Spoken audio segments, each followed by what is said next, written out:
Is something wrong? The summoner hasn't returned from the trial. Eh?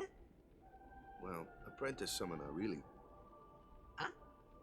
There's a room in there called the Cloister of Trials. Beyond is where the apprentice summoner prays. If the prayer is heard, the apprentice becomes a fully fledged summoner. Remember? So someone is in there somewhere and they haven't come back out. Right, I got it. A day's already gone by. Is it particularly dangerous in there? Sometimes, yes. Why don't you go in and help? There's already guardians in there. Besides, it's forbidden. Hey, but what if something happens? What if the summoner dies? The precepts must be obeyed. Like I care.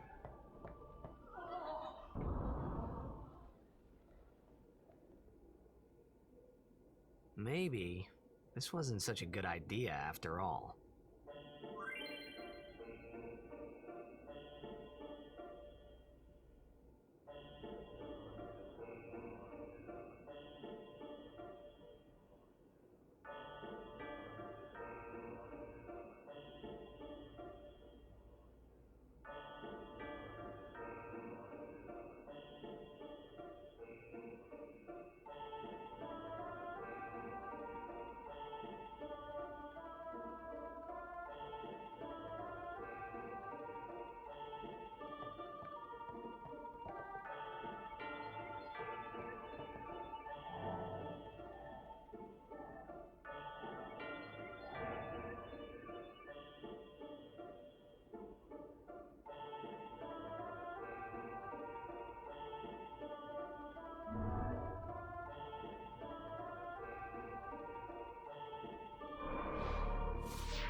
Enough moping. How's that? Now! See ya!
All right.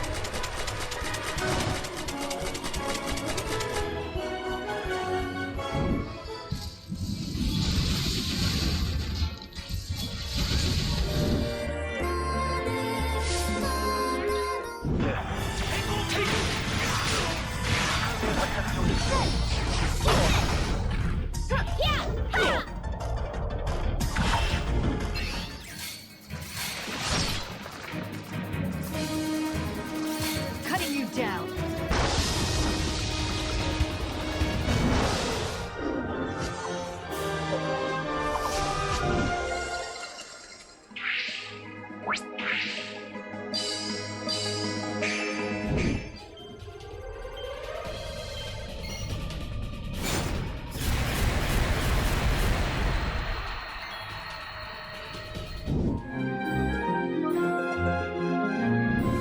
ドット絵を完成させるパズルピクトロジカ。よし。やっへっ。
Prove your prowess. Come on, put your back into it.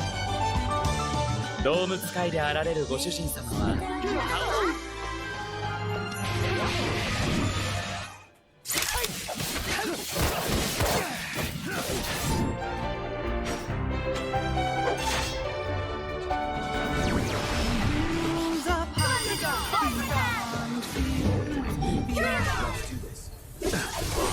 Gotta heal up.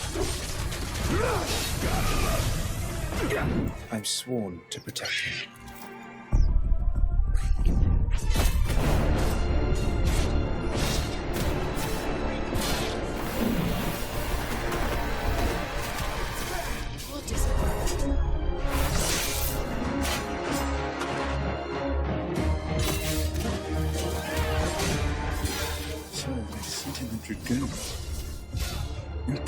Vipers.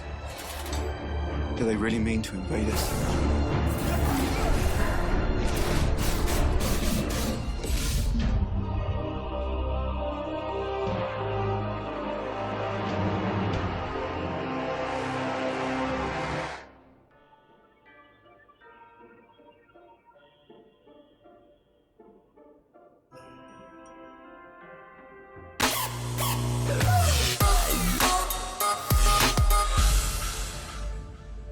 And welcome back to another episode of the Huge Boob Corner. I am your host, Peter McLean. I just want to say thank you to everybody that's been supporting the show. And if you'd like to continue to support the show, please like, share, and subscribe because it really helps.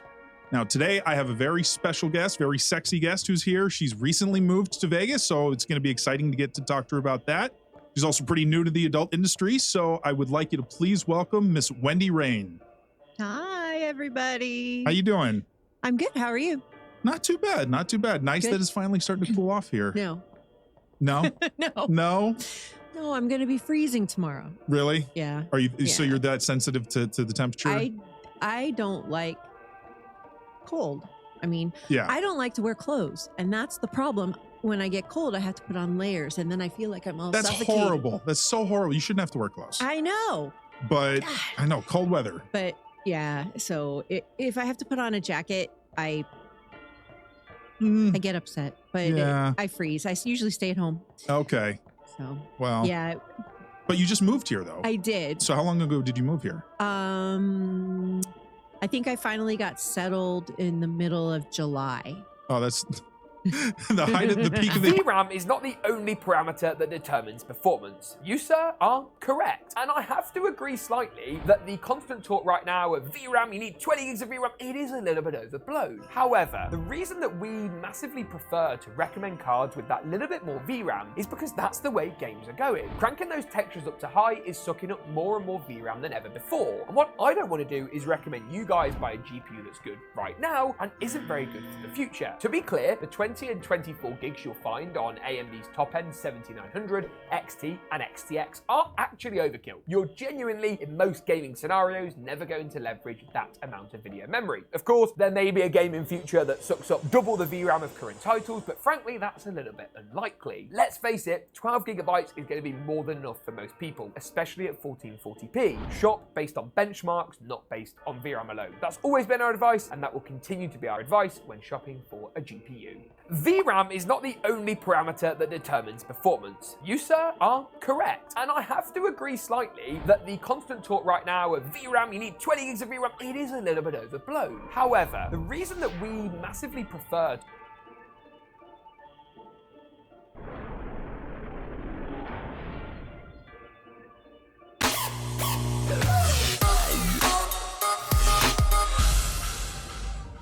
Scientists may just have discovered a cure for blindness.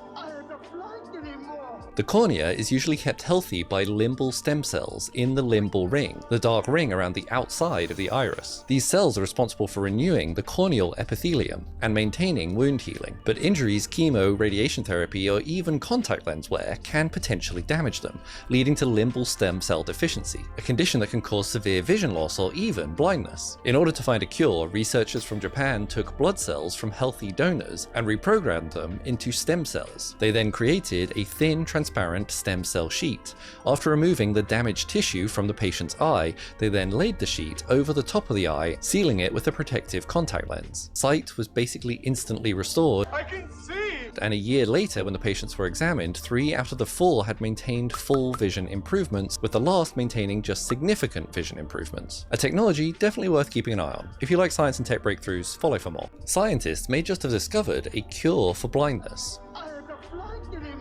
The cornea is usually kept healthy by limbal stem cells in the limbal ring, the dark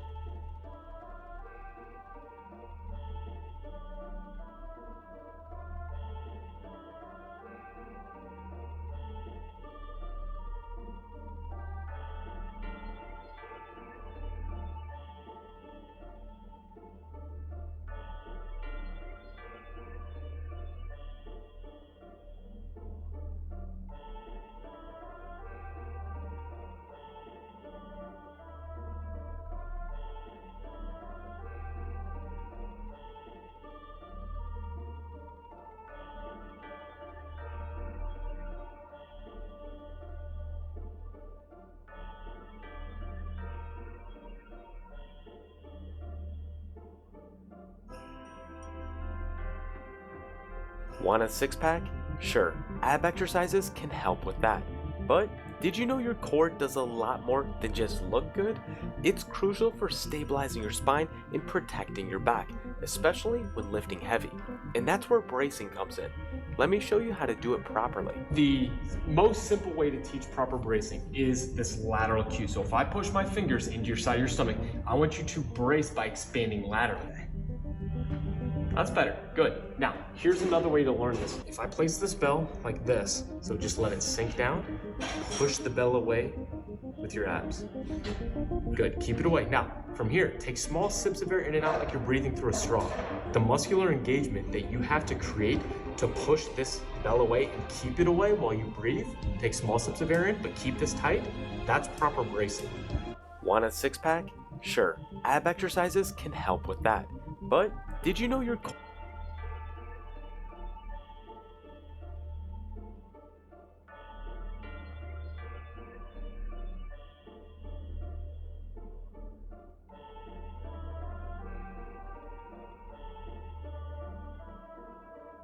Scientists have now basically cured type 1 diabetes? What? In a stunning world first, researchers have been able to take the cells out of a 25-year-old patient and then make them into a pluripotent state. Once into this reprogrammable cell state, the cells were able to differentiate again into the kinds of cells that her body really needed to help produce the insulin that she couldn't on her own. The researchers then injected these cells back into her abdomen, and within 3 months she was producing enough insulin that she didn't need insulin top-ups anymore. Now, this isn't exactly a cure that's going to work for everyone in the short term. A lot more research and testing has to be done. Outside researchers have said they want to see this woman continue to produce her own insulin for up to 5 years. But if this works, it's going to be a huge sigh of relief for millions of people with type 1 diabetes around the world. That's science, baby. Scientists have now basically cured type 1 diabetes. Scientists may just have discovered a cure for blindness.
The title of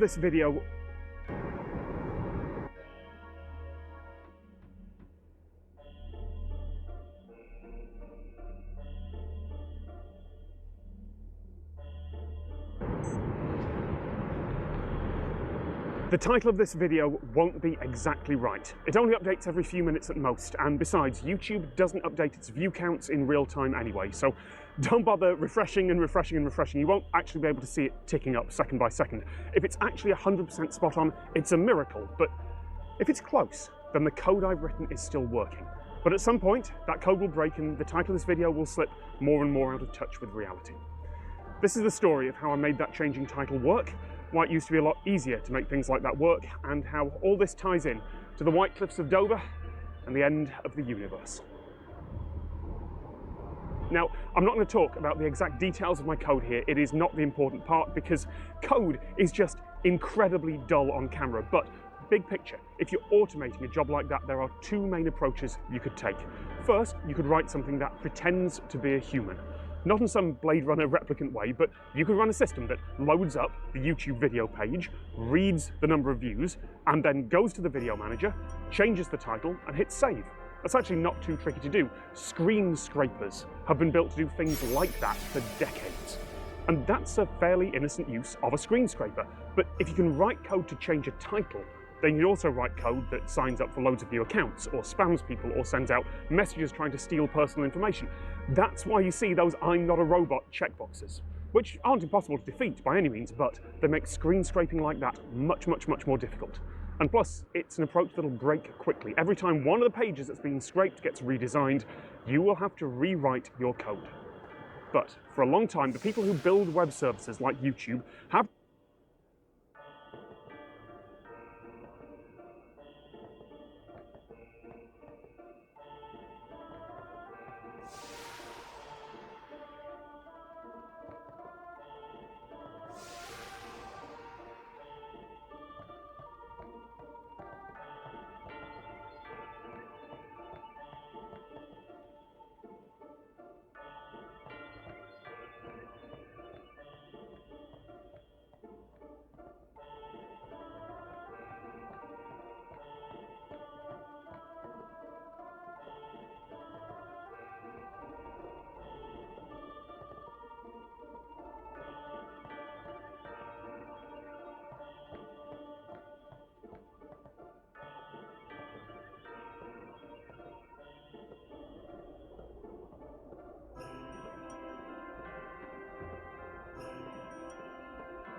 It's gotten into you. Hey, it's okay. Only summoners, apprentice summoners, and their guardians can enter here. It's a tradition, very important. So what about you? Me? I'm a guardian. A guardian?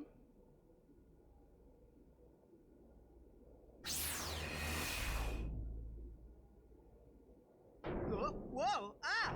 Summoners go on a pilgrimage to pray at every temple in Spira. Guardians protect them. The Guardian's in there now. One of them's got a short fuse, and who knows what the other's thinking. Well, now that we've come this far, might as well go all the way.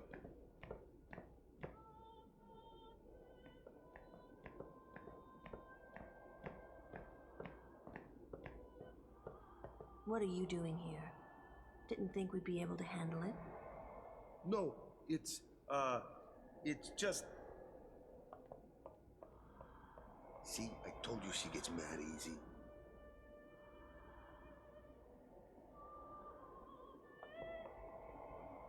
Is the summoner all right?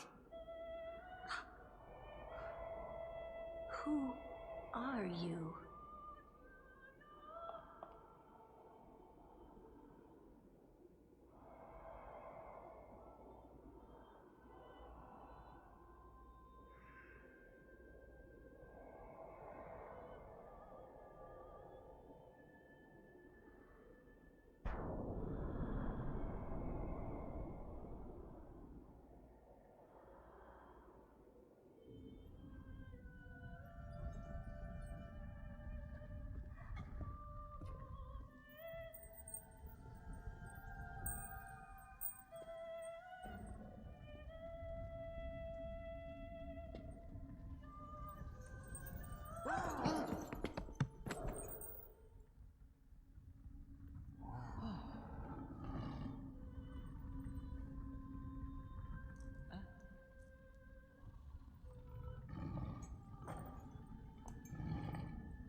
I've done it.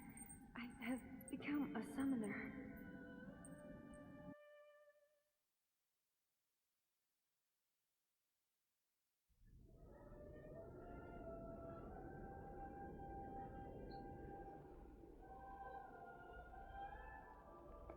Man, was I surprised. And here I was thinking summoners were all old geezers.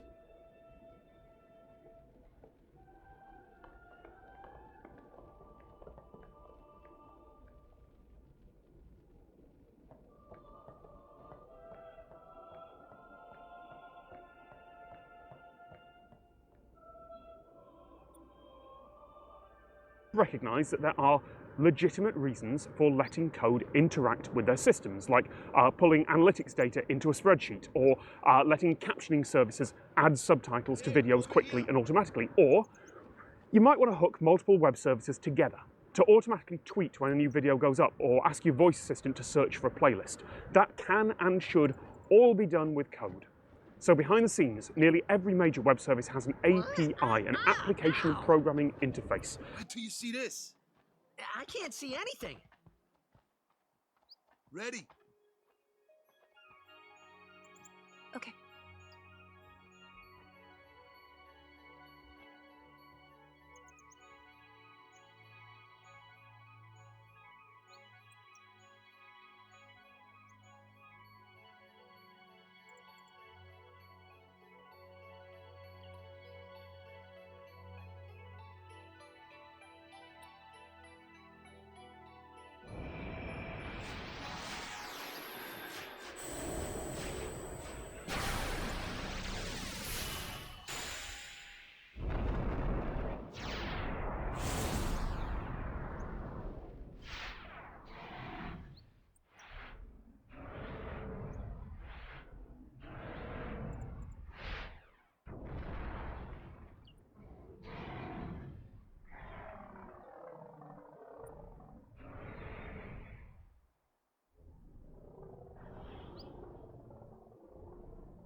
I had never seen anything like it in my life. Sure, it was a little scary, but still, I could feel a strange kind of gentleness coming from it.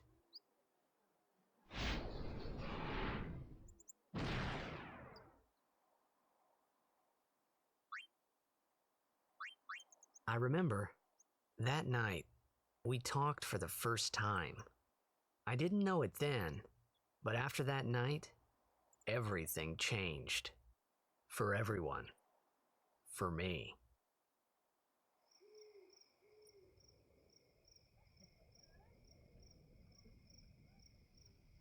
Let me introduce you to the team. This guy here wants into the tournament so bad, I let him on the team. His memory's a little fuzzy, so don't mind him if he says anything odd. Come on, say hi.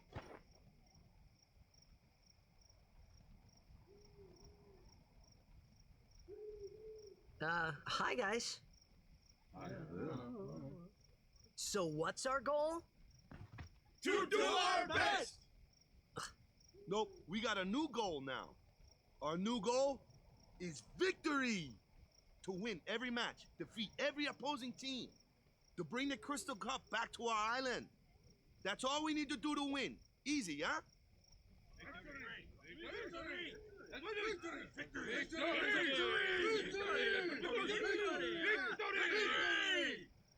Victory! Victory! Victory! Victory! Victory! Victory! Victory! Victory! Yeah!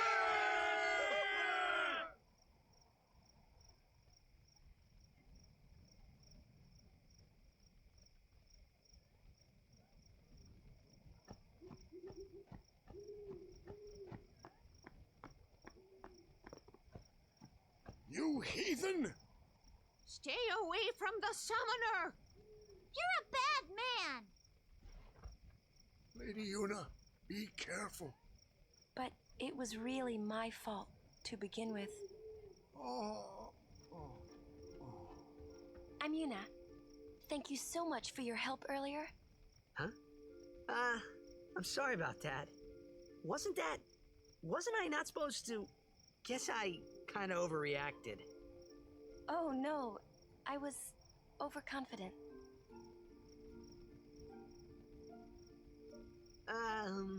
I saw that Aeon thing. That's amazing. Really? Do you think I can become High Summoner? Lady Yuna, come play with me some more.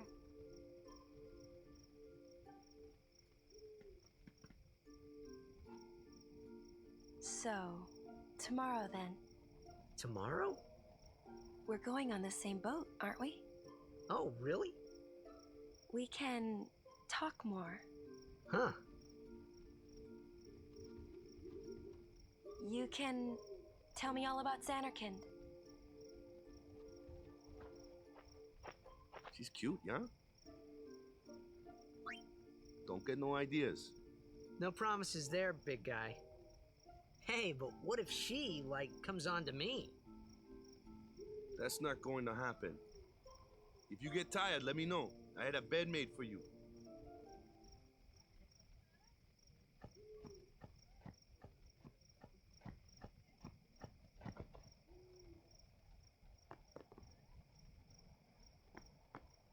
Stay away from the summoner!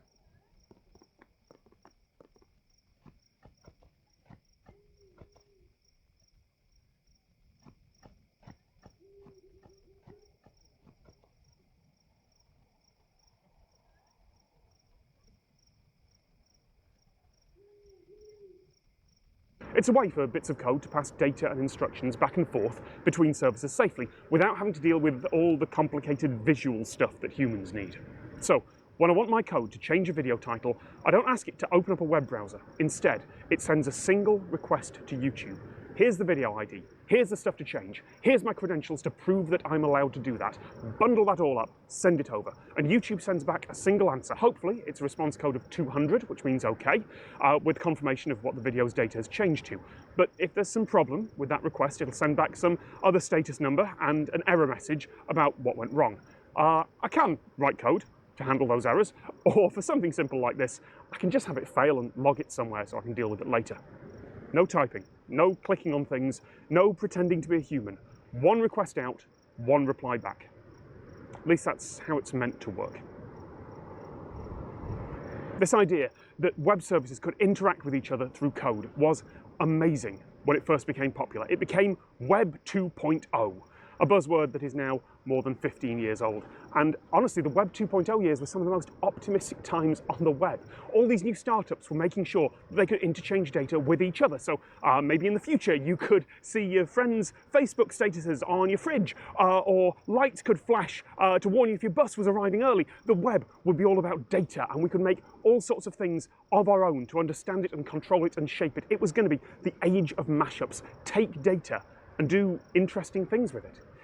I built so many things in the days of Web 2.0, so many little web toys that took data from one place and showed it in weird ways. And the most ridiculous, over-the-top tool that I loved to build with was called Yahoo Pipes.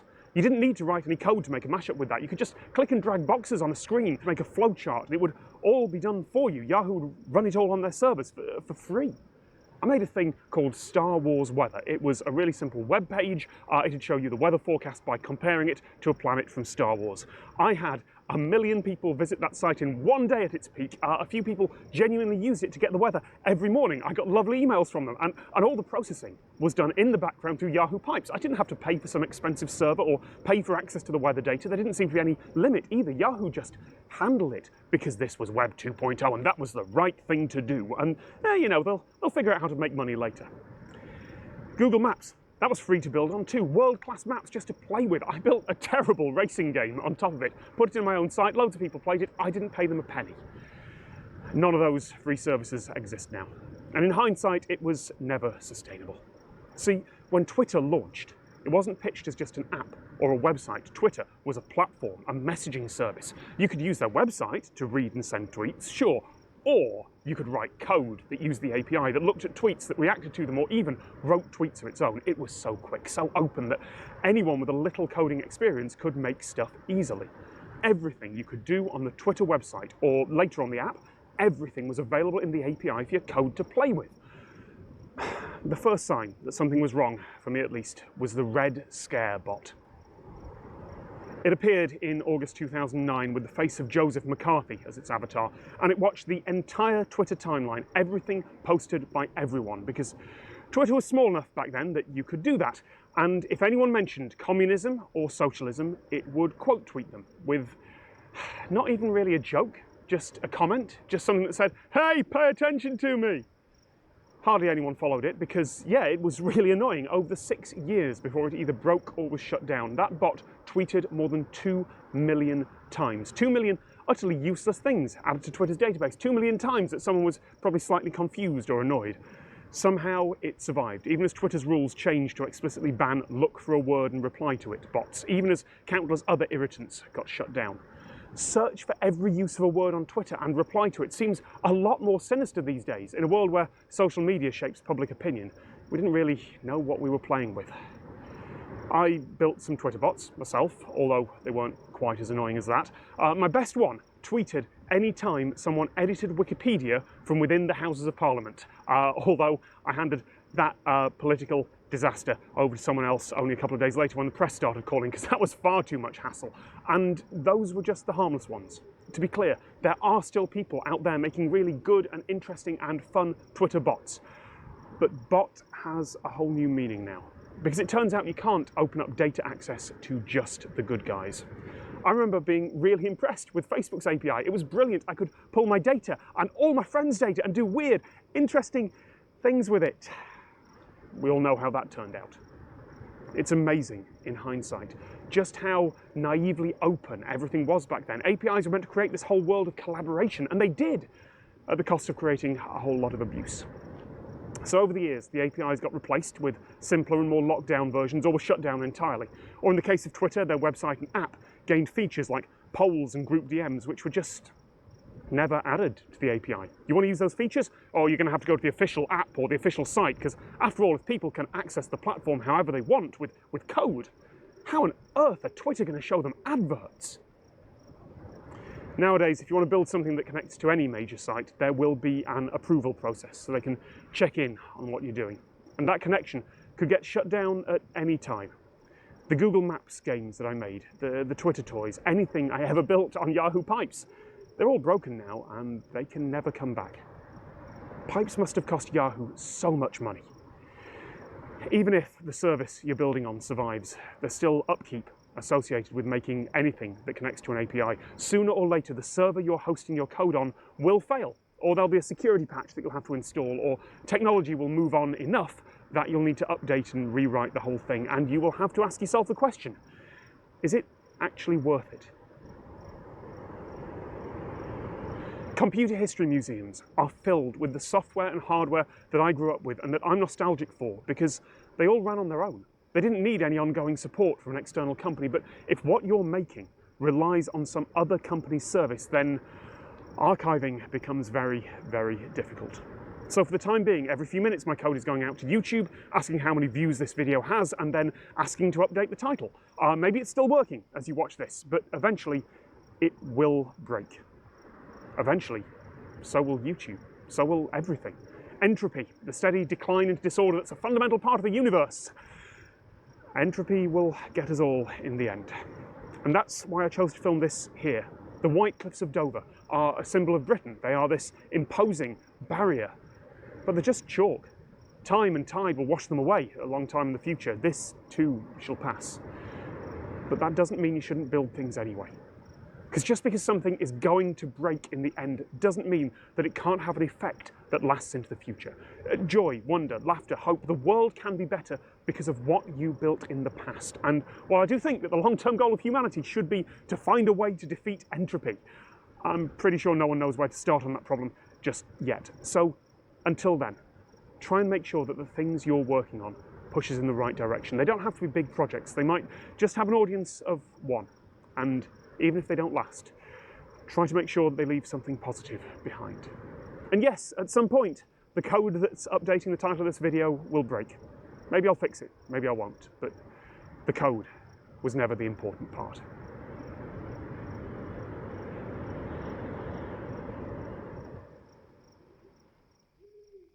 This isn't the standard YouTuber burnout apology video, and it's not, oh, woe is me, I'm leaving forever.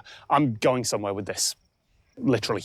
I've been throwing stuff at the internet since 1999, and for many, many years, that stuff went almost nowhere. I had occasional bits of success, but I could never make any of them last long term. I remember thinking so many times during all those years, will any of this stuff I'm making ever work? Well, this did, I didn't know that back when I was filming the first videos for the series that was then called Things You Might Not Know.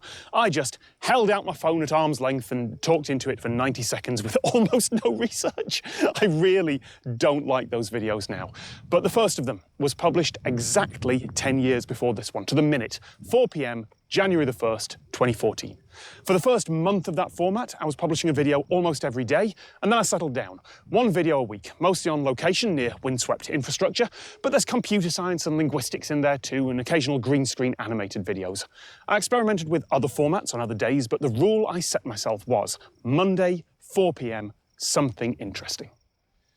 I never got to space. I never got to the ocean depths, and I never got to fly harnessed underneath a helicopter. I couldn't find an excuse to do that one, but I never missed a week. There's been a few guest videos, of course, and occasionally some blatant filler. One time I just uploaded 2.5 hours of unedited footage of garlic bread flying to the edge of space, and that turned into one of the most viewed videos I've ever had. Sometimes a video would be a day or two early or late for one reason or another, but to my own satisfaction, which is ultimately the only thing I'm counting, there's been a video a week for 10 years. I never broke the streak. I don't know when I decided to try for 10 years. It felt like a good round number to reach. As the YouTube game changed over the years, as the channel became bigger, as my own standards became higher and higher to keep pace with all the people I was collaborating with and competing with, as this became my life, I decided that my goal was 10 years. And that is today, as this is published, 4 p.m, January the 1st, 2024. So now it's time to take a breather. I can't keep this up. This is my dream job, and I have a lot of fun doing it. I know I'm incredibly lucky, but a dream job is still a job, and it's a job that keeps getting bigger and more complicated, and I am so tired. There's nothing in my life right now except work. I did get close to burning out, but fortunately I always knew when to step back from the brink.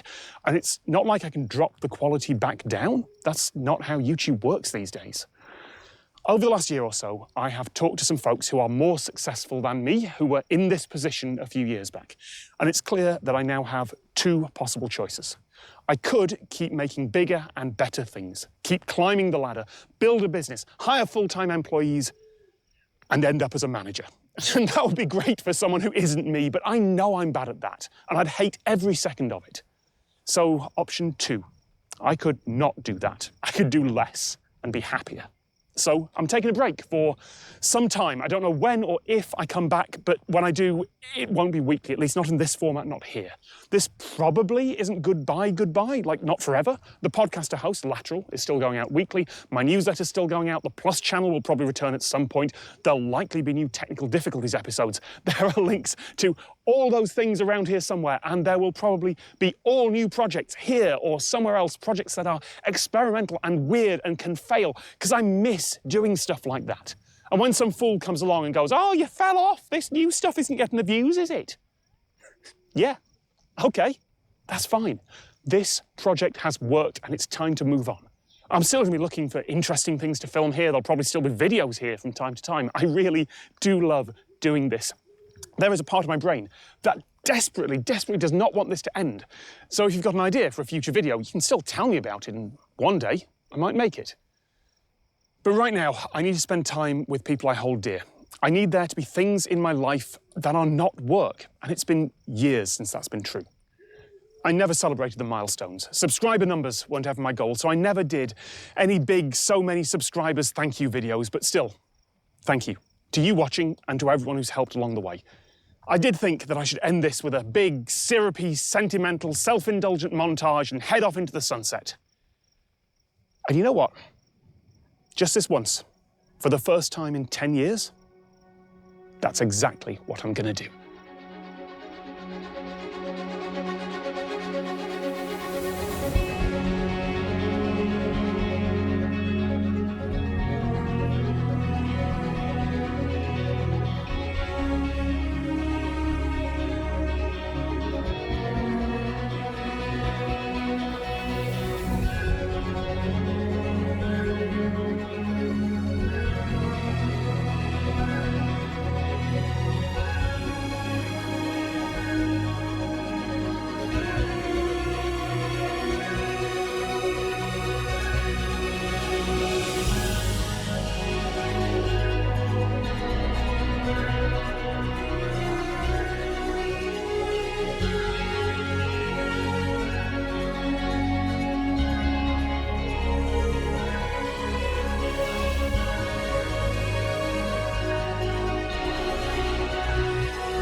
go to my Gmail and reply to my emails. Oh my goodness, it's actually clicking on each one and replying. And it even knows to check my Google Calendar to give him my availability.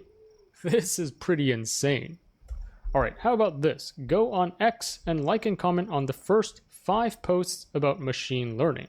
And oh my gosh, it's actually doing this. It's searching for machine learning posts. It's liking and commenting on the first 5 posts. Or let's try this. Order me the nearest pizza from Uber Eats. Oh my gosh, it's actually going to Uber. It's selecting a restaurant and pizza for me. It's even proceeding to checkout and paying for the order. This is pretty insane. Alright, let's try something even trickier. Find the emails of 3 colleges and send them a cold email about my website development services. And it's scraping Wikipedia, it's going to the websites of each of these colleges and actually extracting the contact emails, and then it's proceeding to go to Gmail and actually writing a cold email to each of them.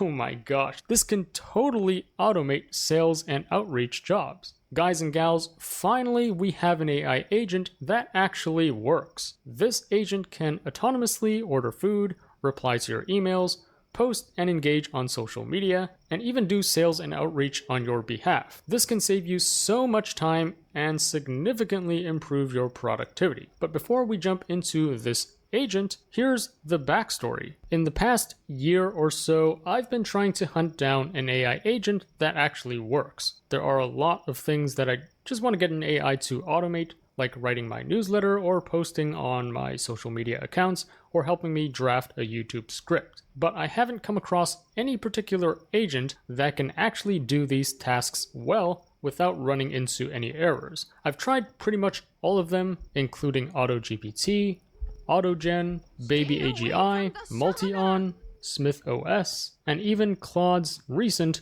computer use agent. But for all of these, they were either really complicated to set up and you need to code everything yourself, or they would oftentimes get stuck in an endless loop and never proceed further down the workflow. So up to now, I haven't come across any AI agent that can actually carry out any real-world tasks.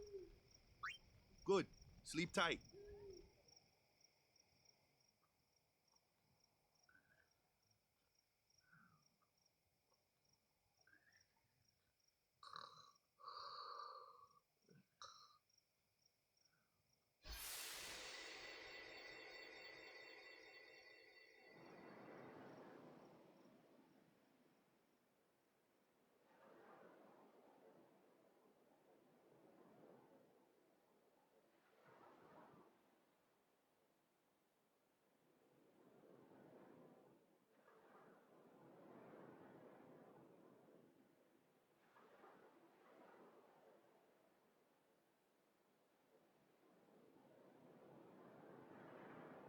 Where's that boat?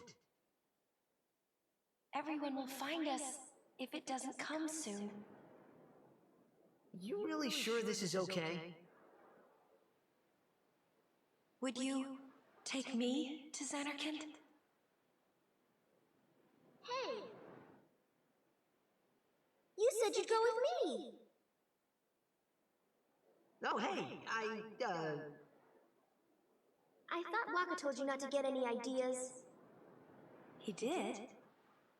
Yeah, so you're coming with me. Hey, stop dreaming! You with a woman? You can't even catch a ball! Oh, what's the matter? Gonna cry again? Cry, cry. That's the only thing you're good for. I hate you. Huh? What'd you say? You have to speak loudly. I hate you! Huh? That's the spirit. You can do it! I hate you! He's dead, okay? Dead.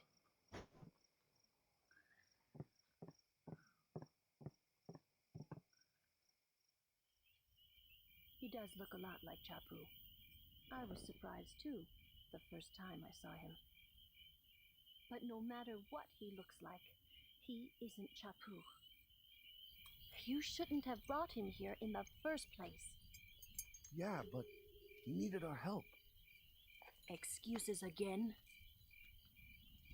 Yeah, but... That's it. No more. Enough, Waka.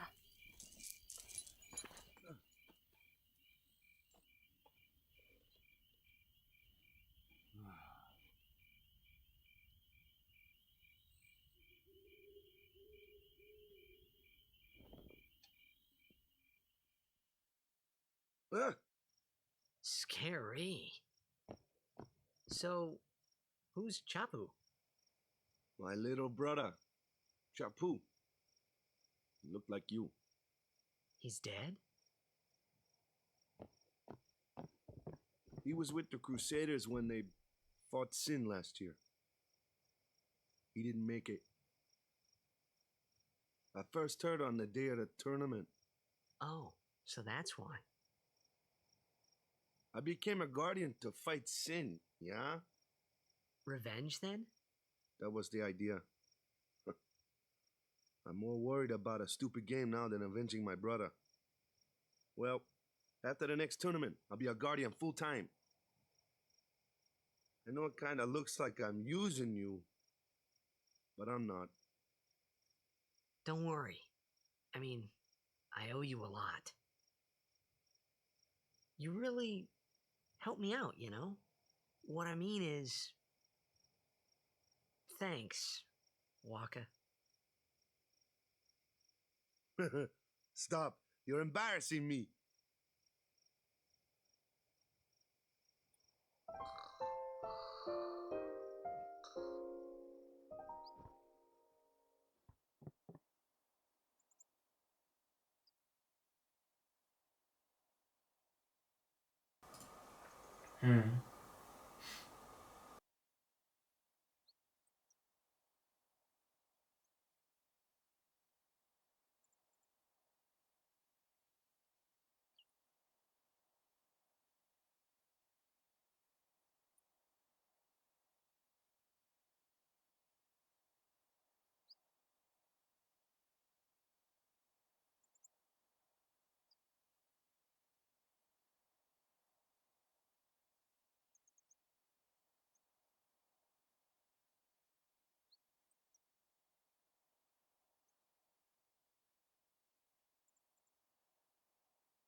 Hey, sleepyhead.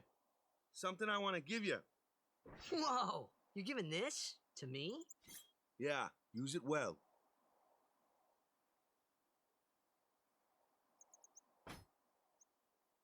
That's the sword you gave Chapu.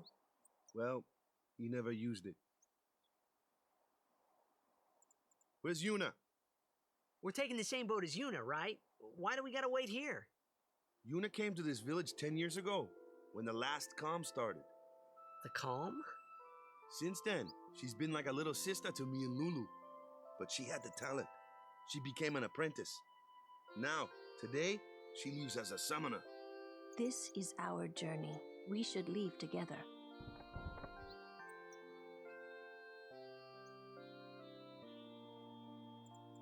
You really don't need all that luggage. They're not really my things. They're gifts for the temples we're to visit. This isn't a vacation, Yuna. I guess you're right.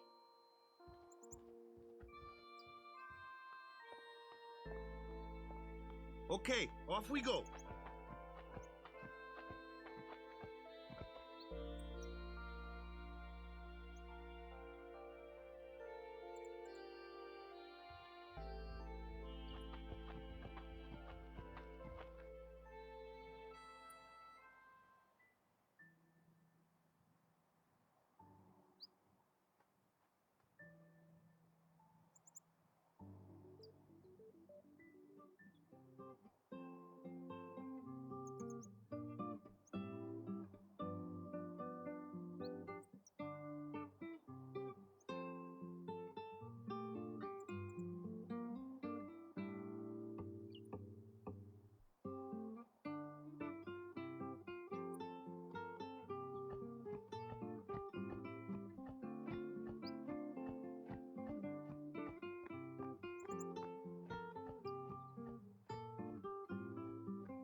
Here comes one now.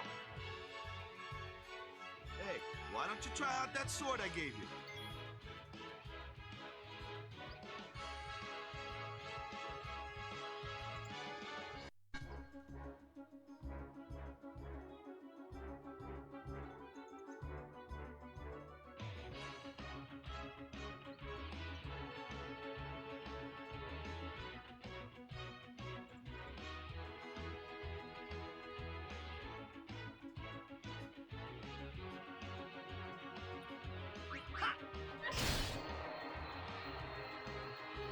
No problem. Not too shabby. You kept up with him pretty well. Might make a good guardian someday.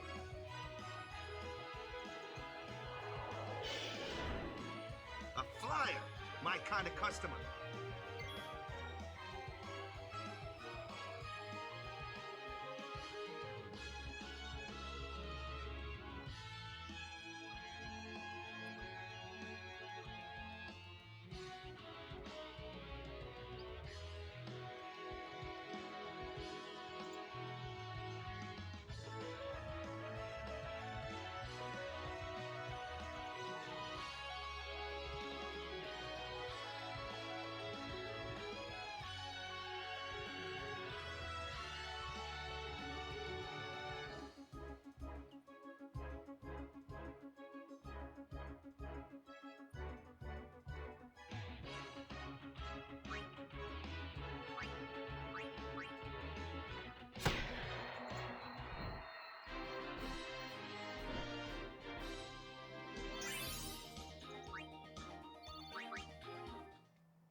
Okay, jetzt so.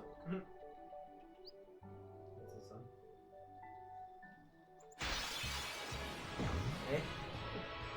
That looks like trouble. Watch this. Told ya, only magic can beat that thing. If you can't beat them down, you gotta use magic of an element they don't like. Magic? Element? Let's have our black mage show you what I mean. Lou, you're up. Clueless, aren't you? Good thing I'm here.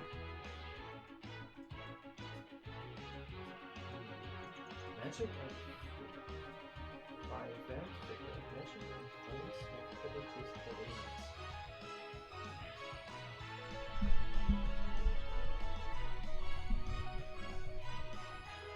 And there are 4 of them.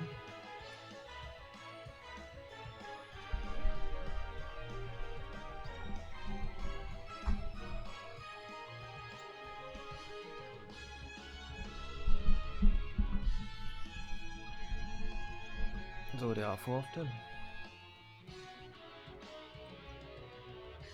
Magic and fires have properties called elements. There are 4 elements: fire, ice, lightning, and water. Fire and ice are opposed, as are lightning and water. Spells of ice work well against fire fiends, and ice fiends are weak against fire magic. You follow? I get fire and ice, but what about lightning and water? Lightning and water are opposed, just like fire and ice. This one here is a water fiend, which means...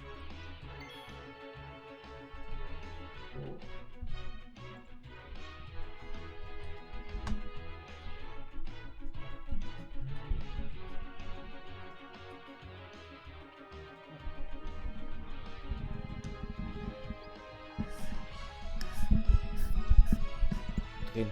So.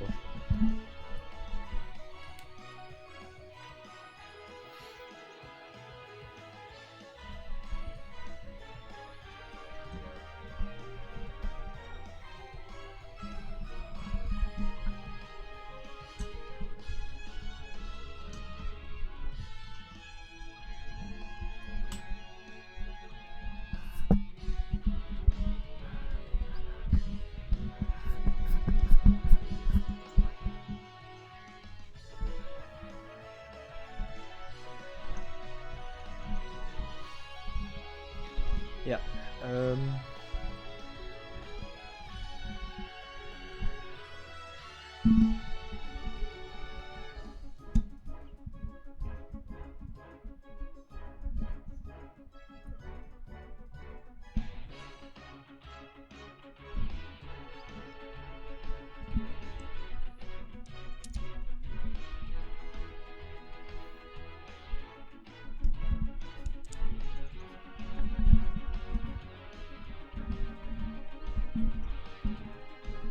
which means I forgot. Blizzard?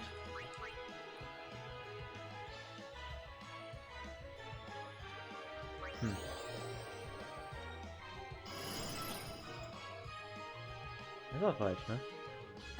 That was a bad example. This one's a water fiend, so fire and ice aren't very effective. Enough with the lesson, Lou. Let's get this over with, yeah?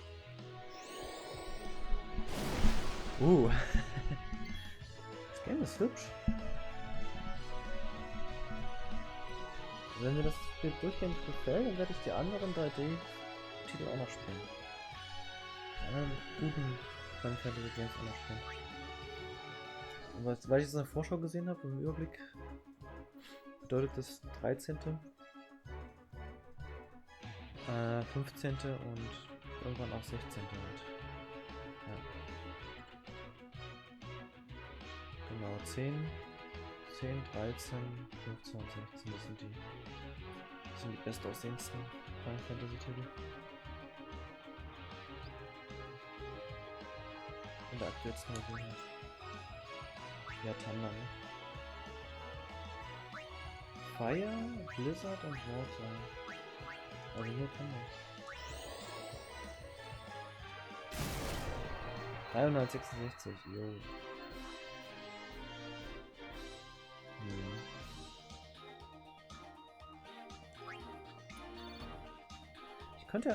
Ich würde gerne mal so eine Tabelle anlegen. Wo ich mal die Zahlen mit aufschreibe.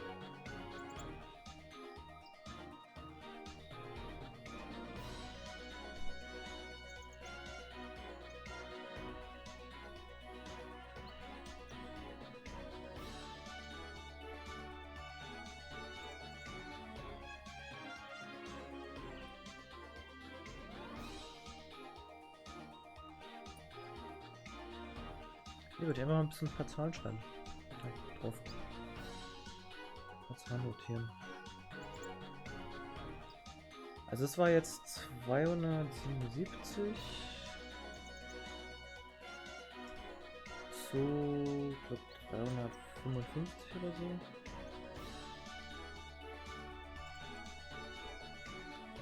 Ja. Noch ein bisschen mal Daten. 10 hier. Ja, größer. Deutlich größer und ich hätte gern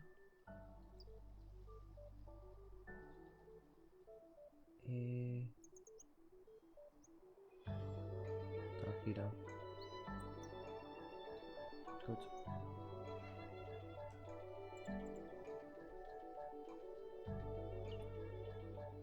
Ja.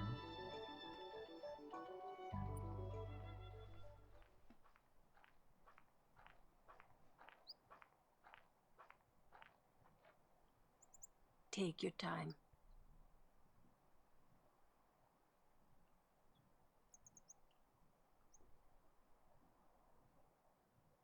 Let's get going, man. We're gonna wait. Huh? Are you ready?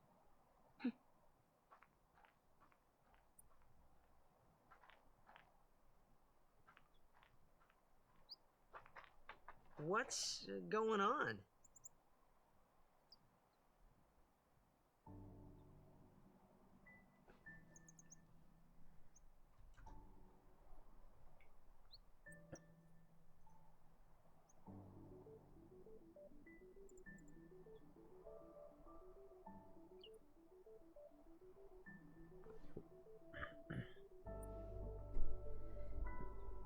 Ja, genau.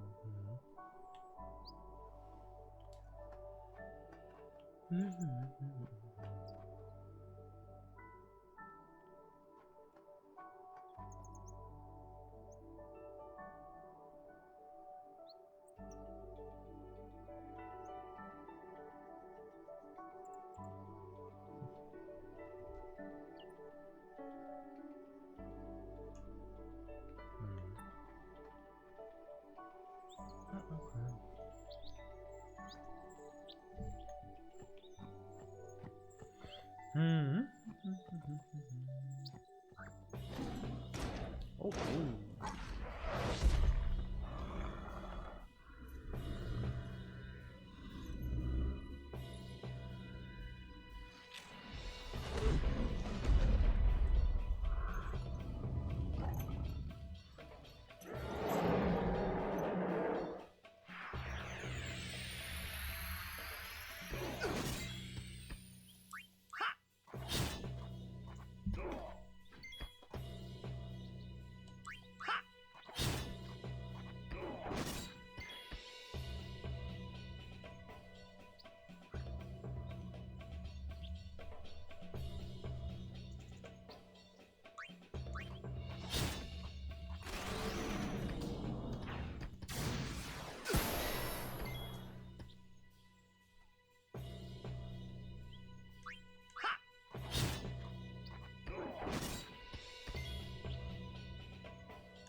Game over?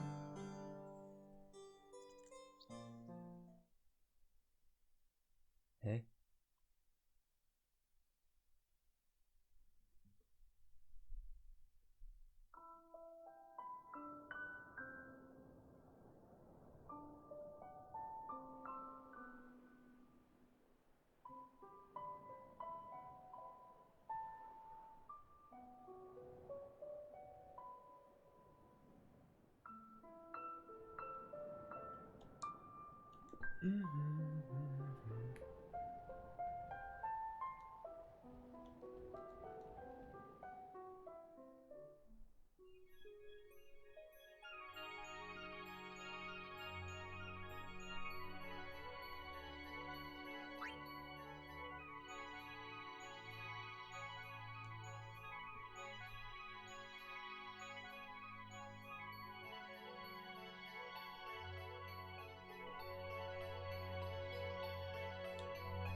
Hey, sleepyhead.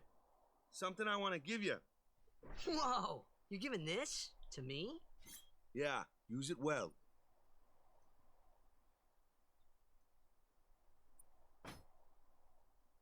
That's the sword you gave Chapu. Well, he never used it. Where's Yuna? We're taking the same boat as Yuna, right? Why do we gotta wait here? Yuna came to this village 10 years ago, when the last calm started. The calm? Since then, she's been like a little sister to me and Lulu. But she had the talent. She became an apprentice. Now, today, she leaves as a summoner. This is our journey. We should leave together.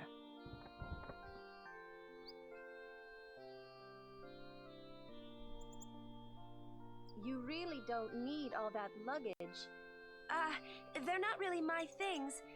They're gifts for the temples we're to visit. This isn't a vacation, Yuna. I guess you're right.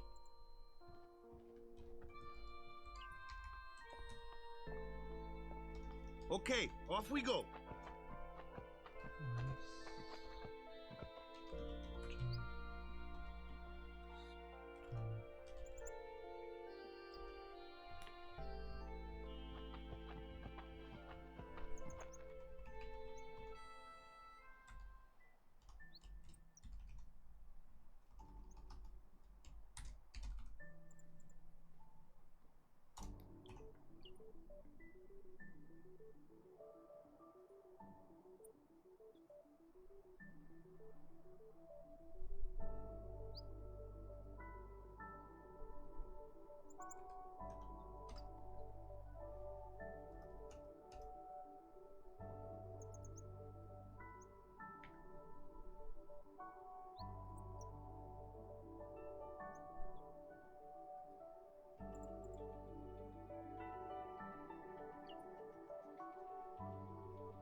Center für erleichterte Bedienung, erleichtert die Bedienung des Computers. Als erstes sollten Sie die Tools in diesem Abschnitt verwenden. Die Liste kann automatisch erfasst und dann vorgelesen werden. Drücken Sie die Leertaste, um das hervorgehobene Tool auszuwählen.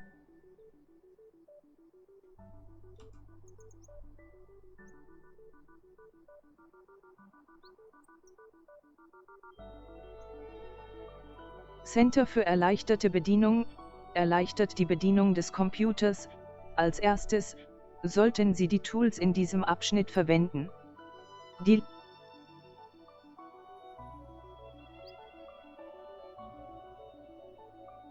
Center für erleichterte Bedienung, erleichtert die Bedienung des Computers. Als erstes sollten Sie die Tools in diesem Abschnitt verwenden.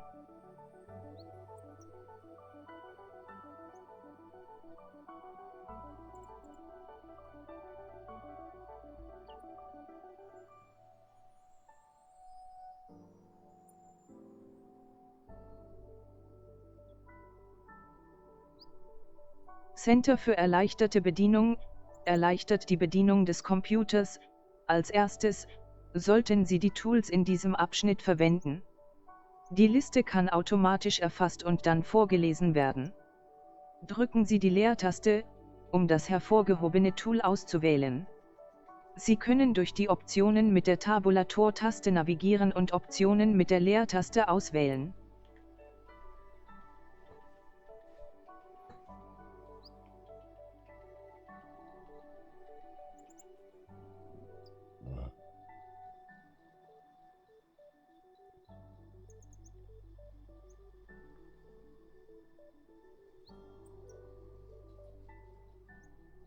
Center für erleichterte Bedienung, erleichtert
Hier war ich noch nicht.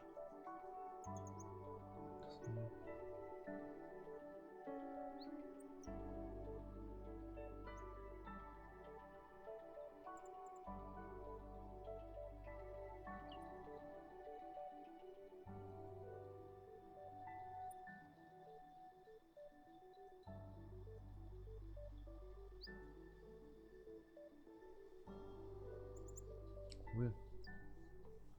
Okay, wunderschön. Das habe ich noch nie genutzt.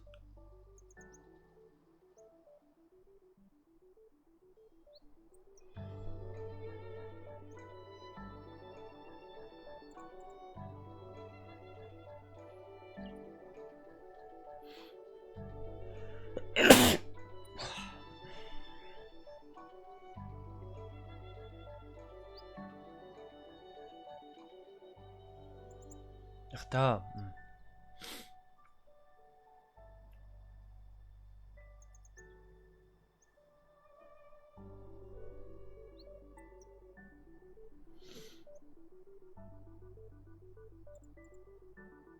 Doberak hier. Links danach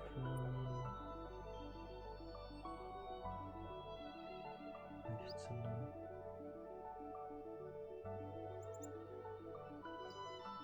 Sehr gut.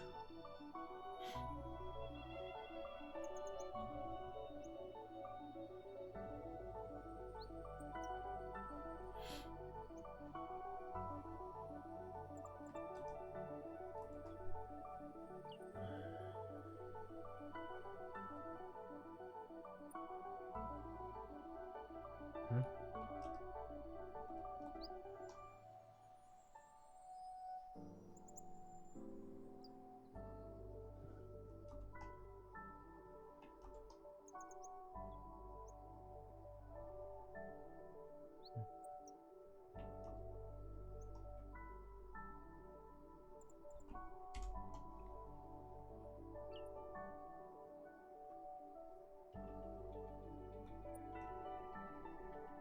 Ja, genau.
comes one now. Hey, why don't you try out that sword I gave you?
Gut.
No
problem. Not too shabby. You kept up with him pretty well. Might make a good guardian someday.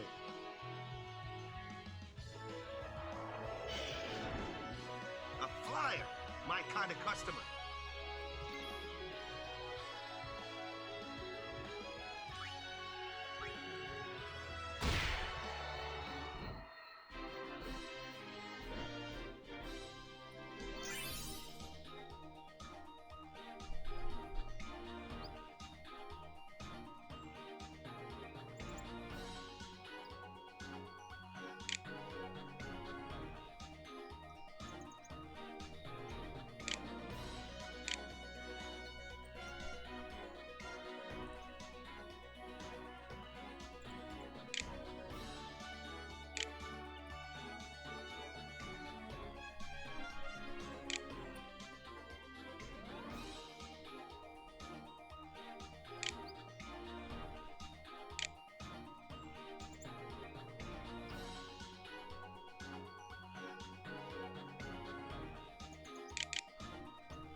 That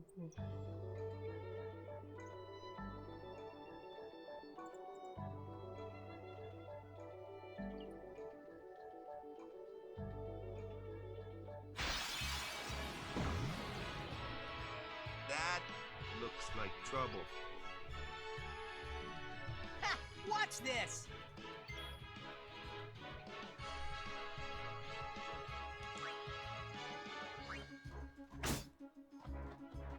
Told ya, only magic can beat that thing. If you can't beat them down, you gotta use magic of an element they don't like. Magic? Element? Let's have our black mage show you what I mean. Lou, you're up. Clueless, aren't you? Good thing I'm here.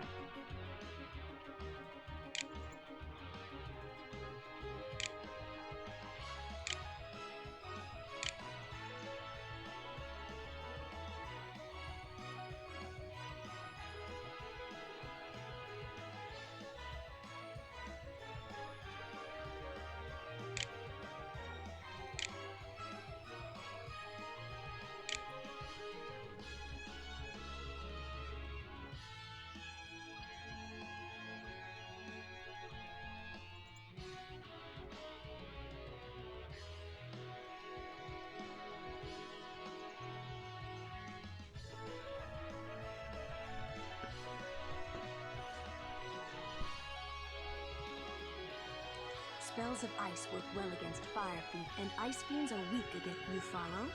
I get fire and ice, but what about lightning and water? Lightning and water are opposed, just like fire and ice. This one here is a water fiend, which means Water. Water faint.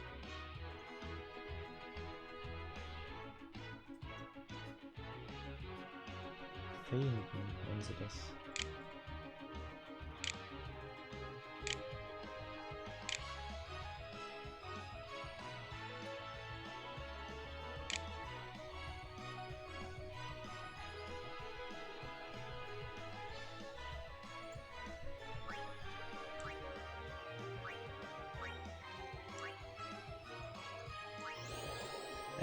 Selbe Fehler letztes Mal. That was a bad example. This one's a water fiend, so fire and ice aren't very effective. Enough with the lesson, Lou. Let's get this over with, yeah?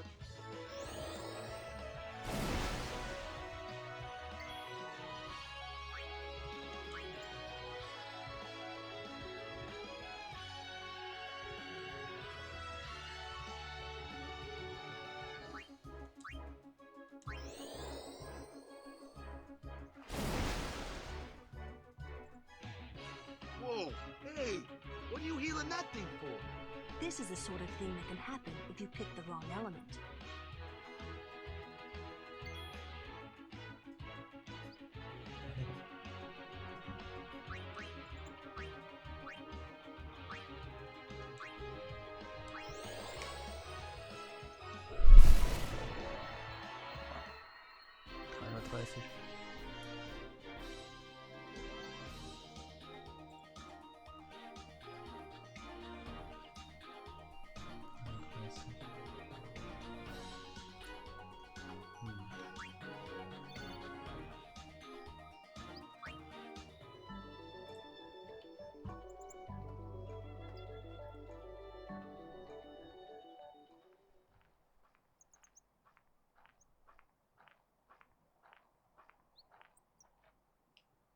Take your time.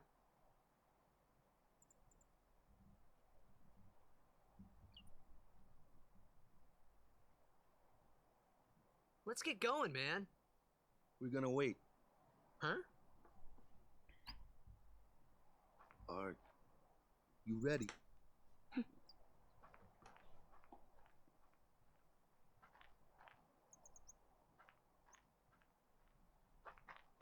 What's going on?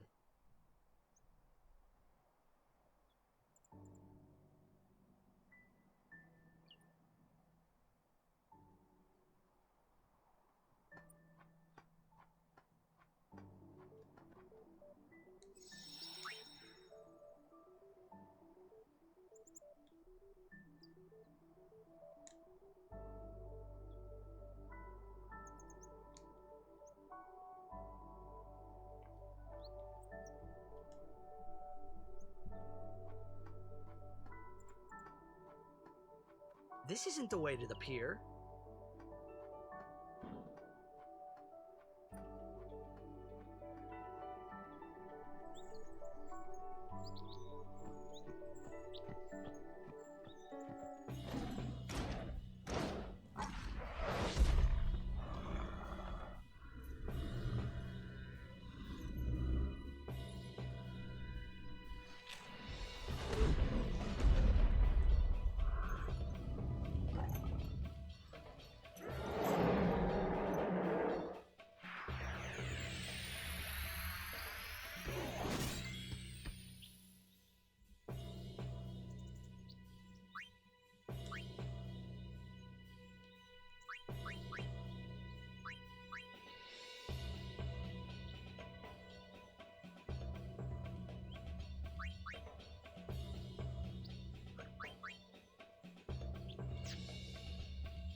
That's enough.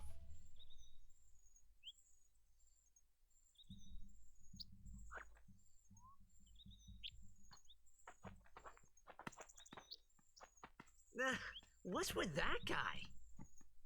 Himari Ronso, of the Ronso tribe. He's learned the fiend's way of fighting. That's not what I meant. He's another Yuna's guardian. Huh? Sometimes we don't understand him either. Kamari doesn't talk much anyway. But he has protected me since I was a child. Huh.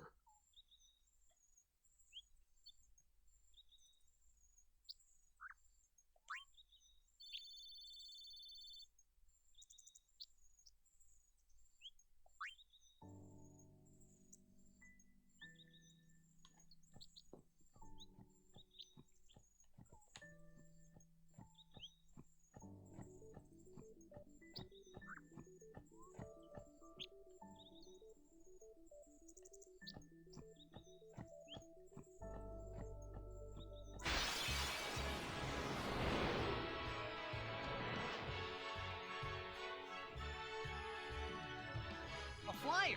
That's your department, right? True. But, why don't we let our summoner show us what she's made of?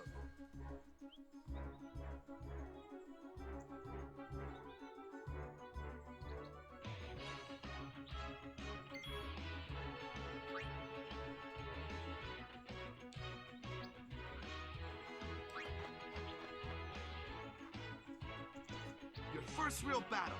Let's see some style. Show us what your training has taught you, Yuna. Okay.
Another one of those.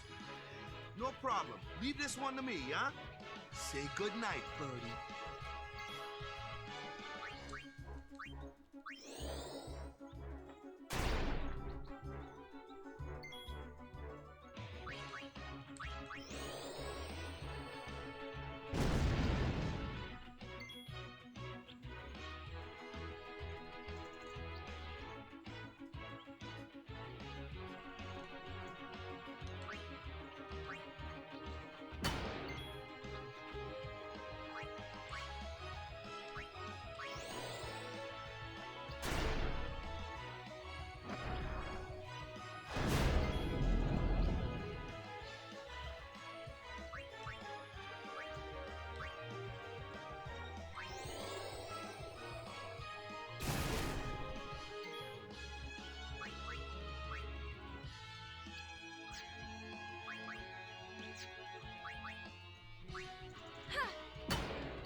Very well.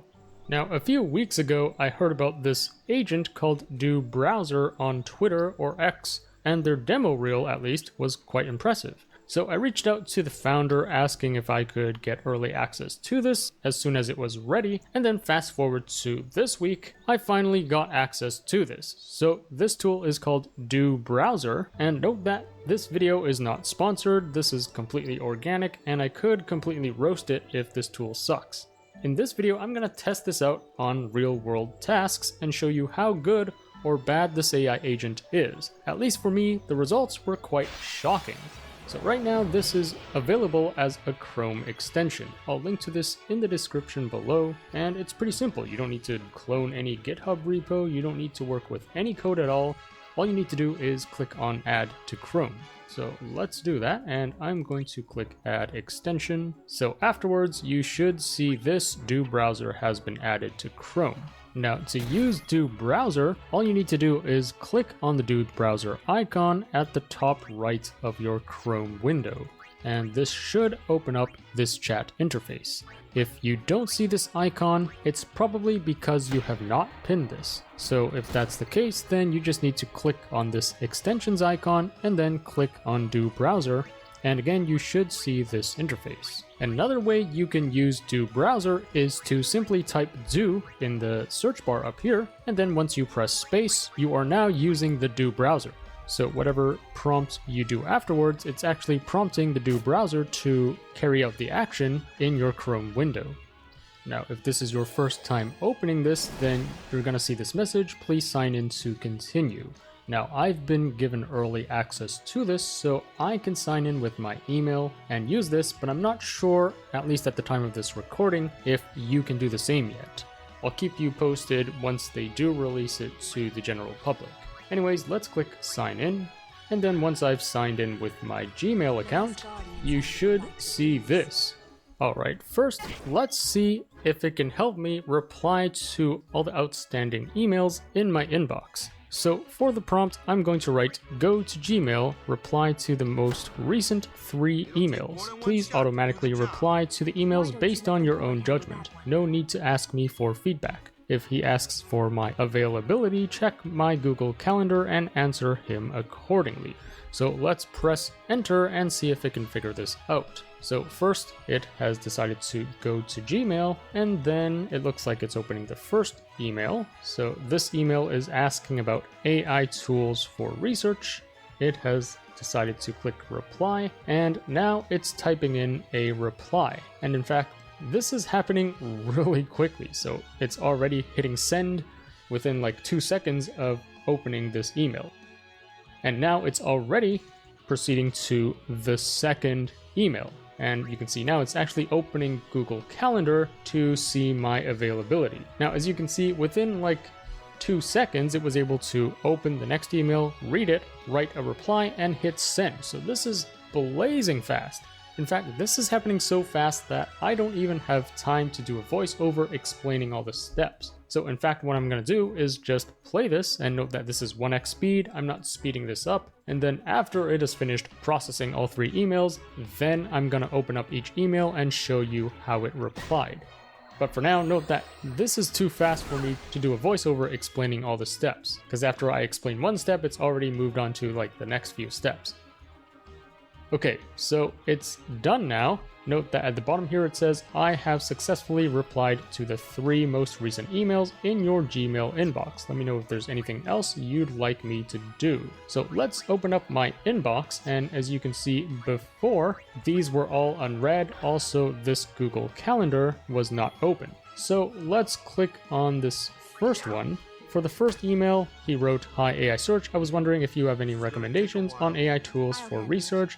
I'd love to hear your feedback. So the AI agent replied, Hi Terrence, thanks for reaching out. Here are some AI tools that are great for research. ChatGPT, excellent for brainstorming and generating ideas. Zotero, a powerful tool for managing research references. Semantic Scholar helps in finding academic papers and related research. Notion AI, useful for organizing research notes and summarizing content. Let me know if you need further assistance. Perfect, so it totally understood the email, it generated a pretty comprehensive reply, and it hit send.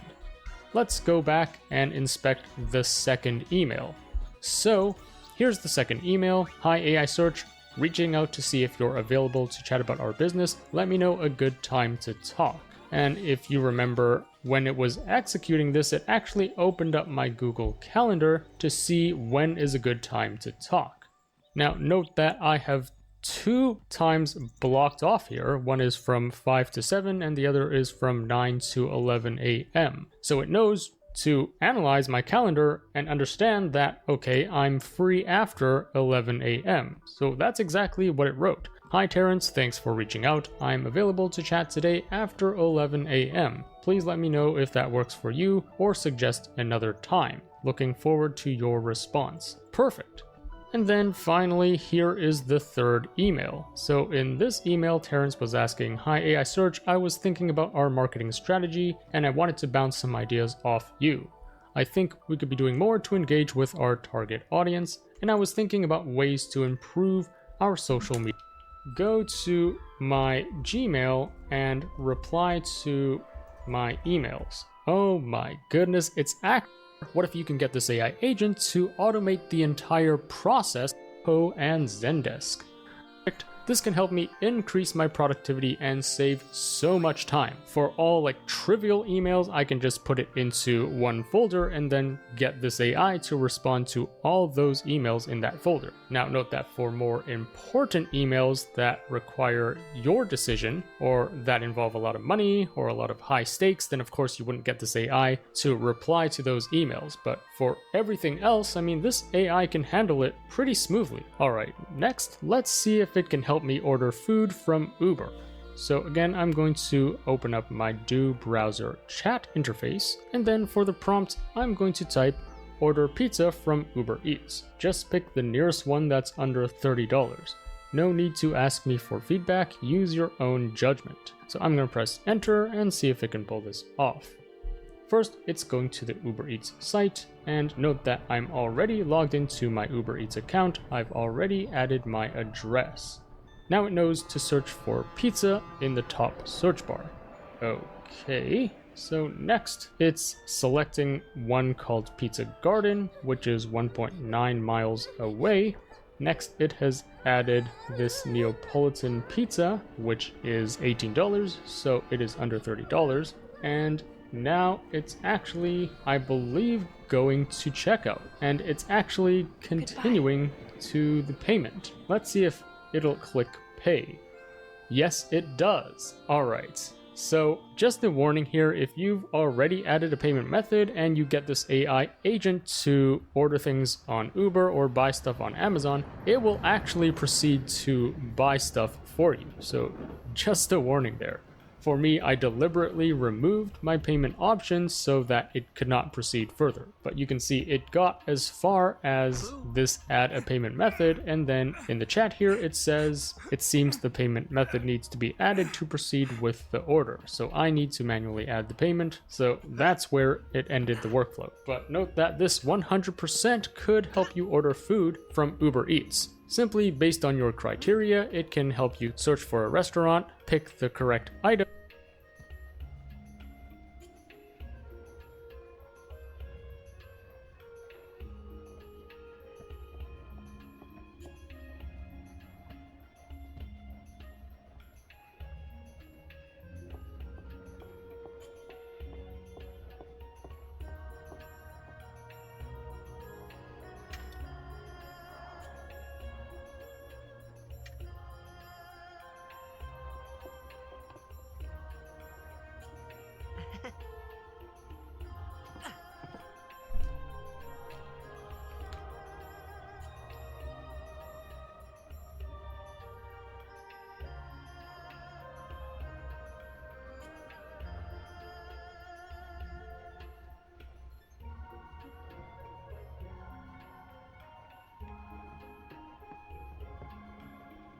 Word is, that summoner's got noble blood.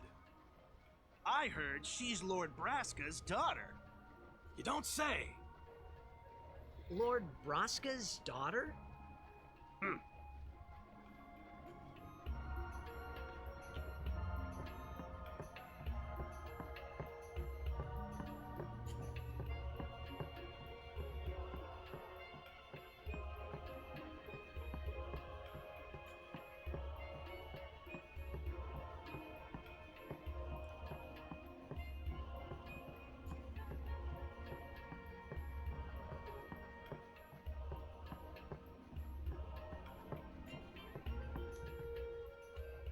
So, is Yuna's father famous or something?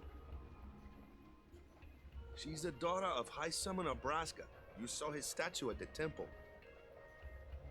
Lord Braska defeated Sin 10 years ago. Yuna's the heir to a great legacy. It's tough when your father's famous. Huh? Waka's a bit lacking in the imagination department. Huh? Thanks, Lulu. I'll keep that in mind.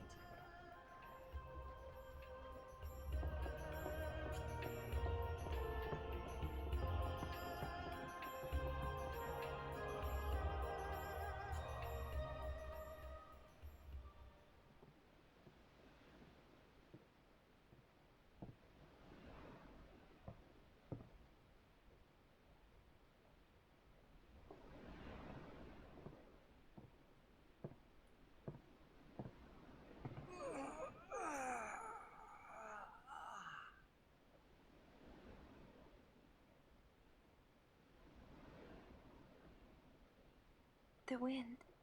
It's nice.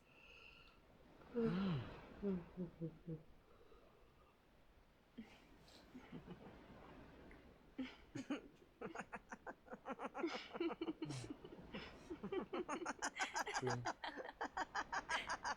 Genau, gleich angegriffen. Ich erinnere mich ganz gut. Ich weiß nicht, wie oft ich die Szene schon gespielt habe. Zweimal mindestens.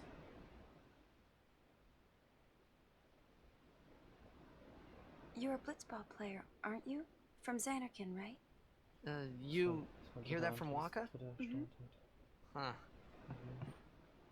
Waka. Waka doesn't believe me at all.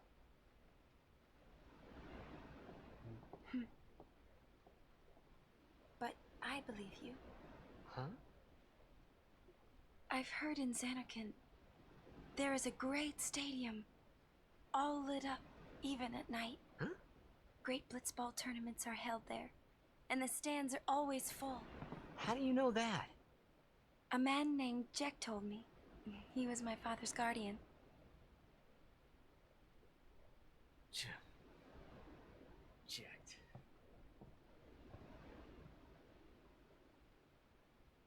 My father. His name is Checked. Amazing!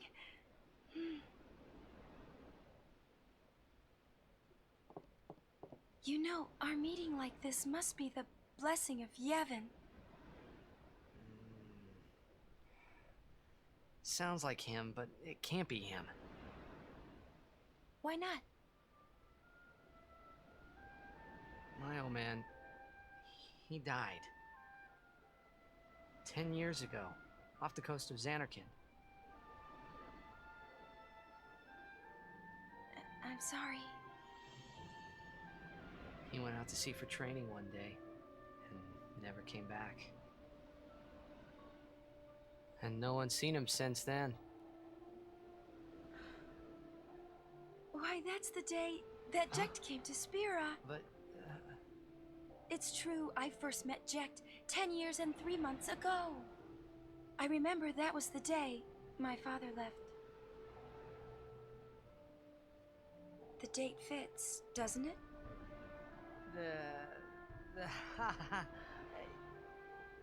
Yeah, but how would he get here? You're here? Are you not?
do you think you're doing?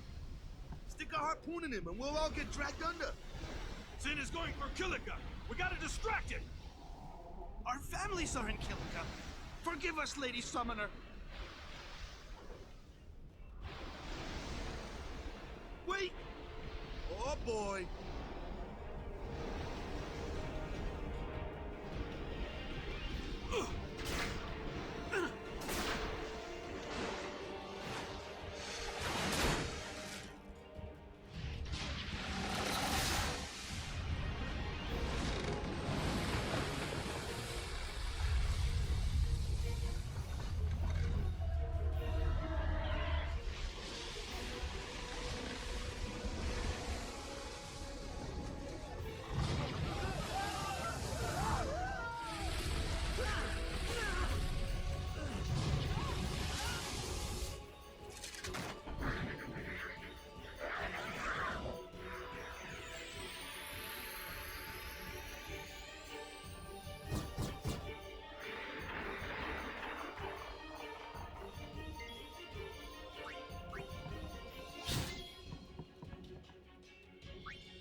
When's this going to end?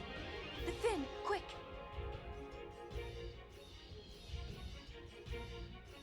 Distance. Regular photo text cannot hit targets at a distance such as simple text. Magic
Hat das was genützt?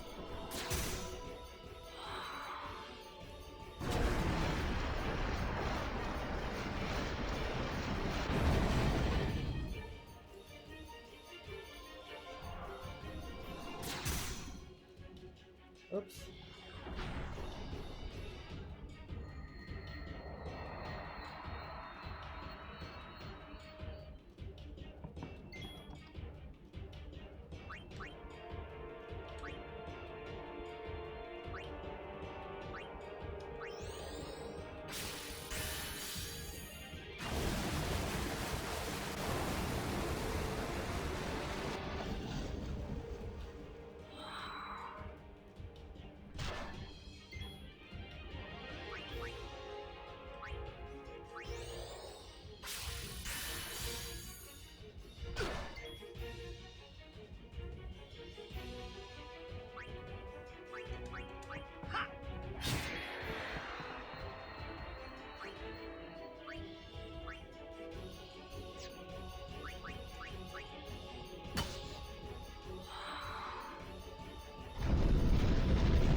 And then even proceed to checkout and pay for the order.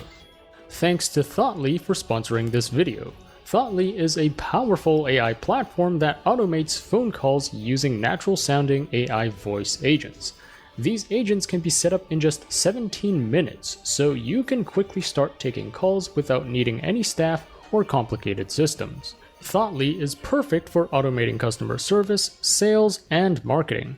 You can create your own voice agents to ensure that it sounds just like your brand and meets what customers expect. Whether it's answering simple questions or handling more complex issues, Thoughtly's voice agents can do it all, making the customer experience smoother and more enjoyable. You can also integrate your AI voice agent into most CRMs like Salesforce, Zoho, and Zendesk. Thoughtly also provides helpful tools to analyze how well the voice agents are performing. Users can look at detailed reports and real-time data to see how customers are interacting with the agents. This information helps businesses understand what their customers want and how they can improve communication. Thoughtly is a game changer for businesses looking to improve their phone communication. By combining smart AI technology with powerful analytics, it helps companies engage better with their customers while saving time and resources. Check out Thoughtly today and get 50% off via the discount code in the description below.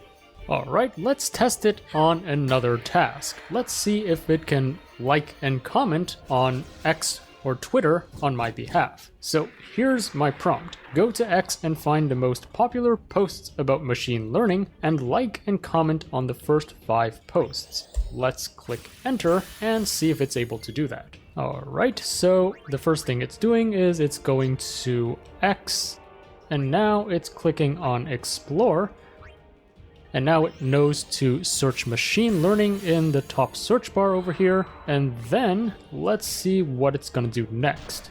So it has liked this first post already, and it has now proceeded to open this post, and it has added a reply. And now it's moving on to the next post. So it has liked this post, and then it's clicking on reply, and it has added a reply, and it has clicked reply already. I mean, this is moving so fast, I barely have time to do a voiceover explaining what it's doing step by step. So already it's at the third post, it has opened the pop-up for it to add a reply, and again, it's typing in its reply super fast. And then right now it has found the next post, it has liked that, it has opened the pop-up, and again, it only takes it like 1 second to add a comment and then click post. Alright, so the 4th post is done. Now we are moving on to the 5th post. Again, it has liked this, and then it has clicked this reply window, and it has added a reply and clicked post. So after that is done, note that in this chat window it says the comment has been successfully posted on the 5th post. I have now liked and commented on the first 5 posts about machine learning as requested. So let's actually scroll back up and see if it indeed liked and commented on the first 5 posts. So here's the first post. You can see indeed it has liked the post, and indeed the agent added a comment to this post. So let me go back, and then here's the second post. It has liked the second post, and indeed the agent also commented on this post. So if I go back, here is the 3rd post. The agent has liked the 3rd post, and if I click into here, note that I have also commented on this post. So if I go back here, here's the 4th post. Again, I have liked the post, and I have also commented on this post. And finally, here is the 5th post. Again, the agent has liked this post and commented on the post. So how insane is that? Finally, we have an agent that can help me automatically like and comment on Twitter. Alright, let's try something even trickier. Let's say you're a web developer and you like to build websites, and in fact you're planning to start an agency to help colleges or universities build websites or improve their existing website. Now you could manually go find these colleges and reach out to them yourself, or what if you can get this AI agent to automate the entire process and outreach for you? So let's try this out right now. Again, I'm going to open up this do browser chat interface, and then for the prompt, here's what I'm going to type in. Search for 3 colleges, assuming you're targeting colleges in, I don't know, Canada. Try to find the contact email on the site. Then email them using my Gmail. Send them a cold message asking if they need help with building a website for their business or improving their existing website. In the email, link to my portfolio, ibuildwebsite.com, which I just made up, obviously. So let's click enter and see what it does. Alright, so it has decided to go to Google and search for colleges in Canada. So you can see right now it's typing in colleges in Canada. And then it has decided to go to the first result, which is a Wikipedia page listing all the colleges. And then it has decided to click on this one, Algonquin College. And it looks like it has found the website over there. So now it's clicking on the website, and now it's searching for the email address. So it's now looking for a contact us section. It has scrolled all the way down to the page, but it could not find an email. So instead, it's going to type contact email in the search box to locate the email address. And finally, it has found an address for the president's office, president@algonquincollege.com. So it's going to save this email, and then it's now going back to the Wikipedia page to select the second college. So it has selected Cambrian College, and now it's looking for the main website. So it has clicked on the official website link, and it has found a copy email button for it to extract the email of Cambrian College. This is lightning fast, by the way. So after copying the email for Cambrian College, it's now moving on to the 3rd college on this Wikipedia page, which it has selected to be Canadore College. Now, interestingly, after clicking on the main website link, it just goes back to Google for some reason. So the nice thing is it has identified this error, and it's aware that this is not the website for Canadore College. So what it's doing instead is it's searching on Google for Canadore College official website. And then it's clicking on the first results from Google to actually enter the official website. And it has found the contact email of this college. So now it has opened up my Gmail, and now it's proceeding to write cold emails to each of these colleges. So right now you can see it's filling out the to field, the subject line, and the email body. Notice how fast this is. In a matter of like 1 or 2 seconds, it has already filled out and sent the first email. Now it's proceeding to send the second email, and again, everything is just blazing fast. This is happening way too fast for me to actually read out everything for you, so again, I'm just gonna wait for this to all finish and then open up each email to show you what it actually sent. So it has now sent 2 emails already. Right now it's sending the final email to Canadore College, and again, note how blazing fast this is. Alright, so finally the chat has ended, and you can see in the bottom right here it says all 3 emails have been sent to the respective colleges. It's listing out all 3 colleges. Let me know if there's anything else you'd like me to assist with. So if I go to my Sent tab, you can see that indeed it has sent 3 emails. So let's inspect each one.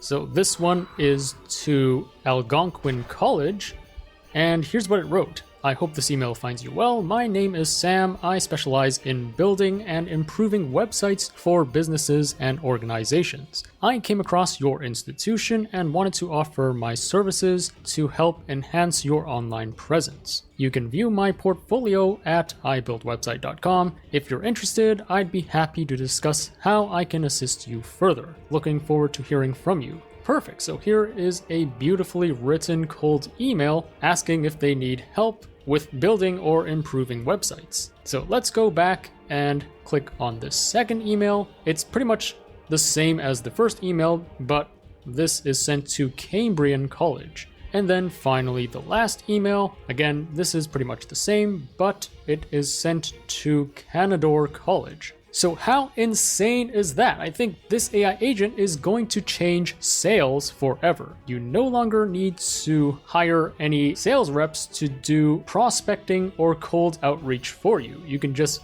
get this AI to not only send out cold emails, but also do the prospecting. It can find and gather all the emails of whatever target clients you're looking for. How insane is that? Keep in mind, I've tried a handful of other AI agents in the past and none of them were able to do this so smoothly. This is a real game changer.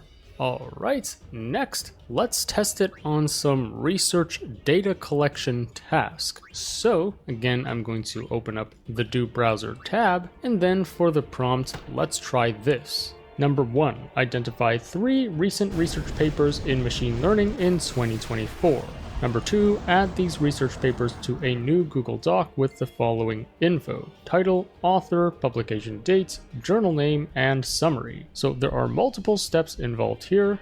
First, it has to identify 3 recent research papers in machine learning. Then it needs to open a new Google Doc and generate all this information accordingly, and then add it to the Google Doc. So let's see if we can figure this out. I'm gonna press send, and first it's going to Google and it's typing in recent machine learning research papers 2024. Then it's clicking on the first result, and then it's clicking on the first result from that. So right now it's scanning this page, and then it has extracted all this information from that page.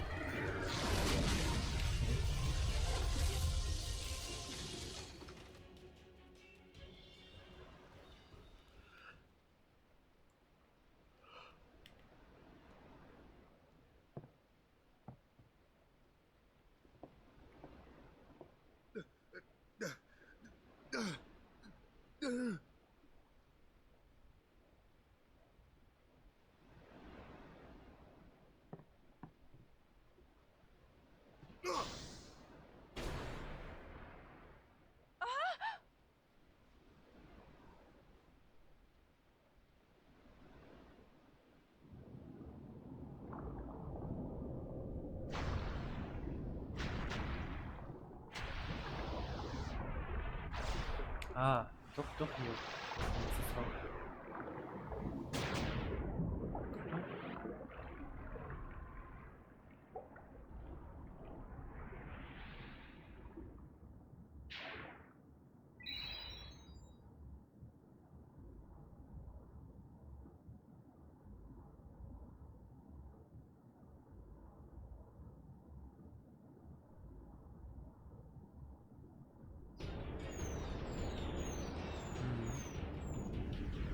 Ja, das geht doch nicht.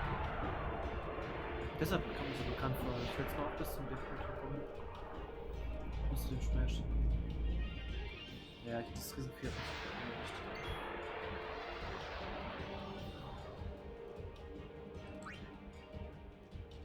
Das sind die Boss.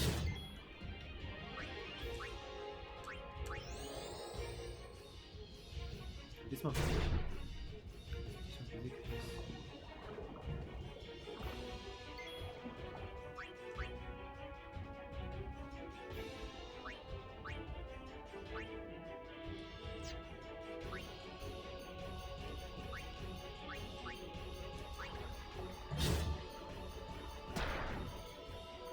Er ist schon wieder down? Ah, okay.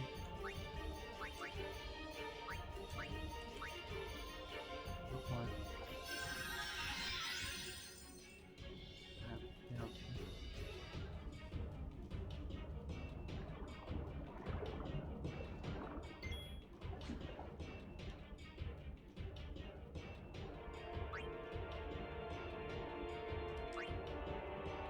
Officer Boy.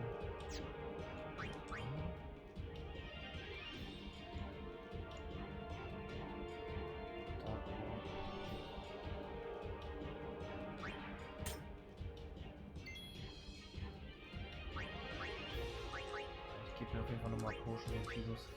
Man kann auch mehr haben. Ja, siehst du?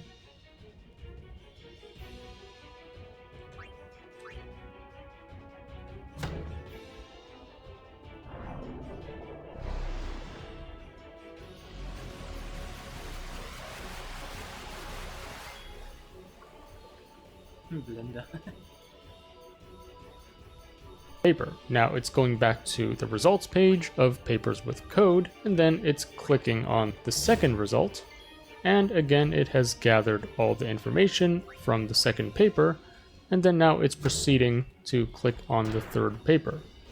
And then after gathering all this information, now it's moving on to Google Docs, and it has created a new document. And now it's proceeding to add all the information to this new document. And we are done. It says, I have successfully added the details of the 3 recent machine learning research papers to the Google Doc.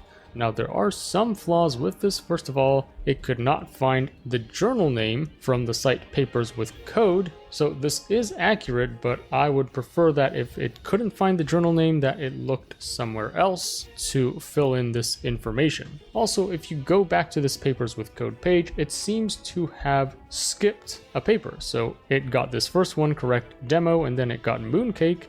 As you can see here, here's demo, here's mooncake. But then for some reason it skipped over this paper, Moss Former, and then decided to extract the data from this one, autoreg, instead. So as you can see, this third paper is autoreg, not Moss Former. So there are some flaws from this demonstration, but it is a lot more robust than other agents that I've tested out.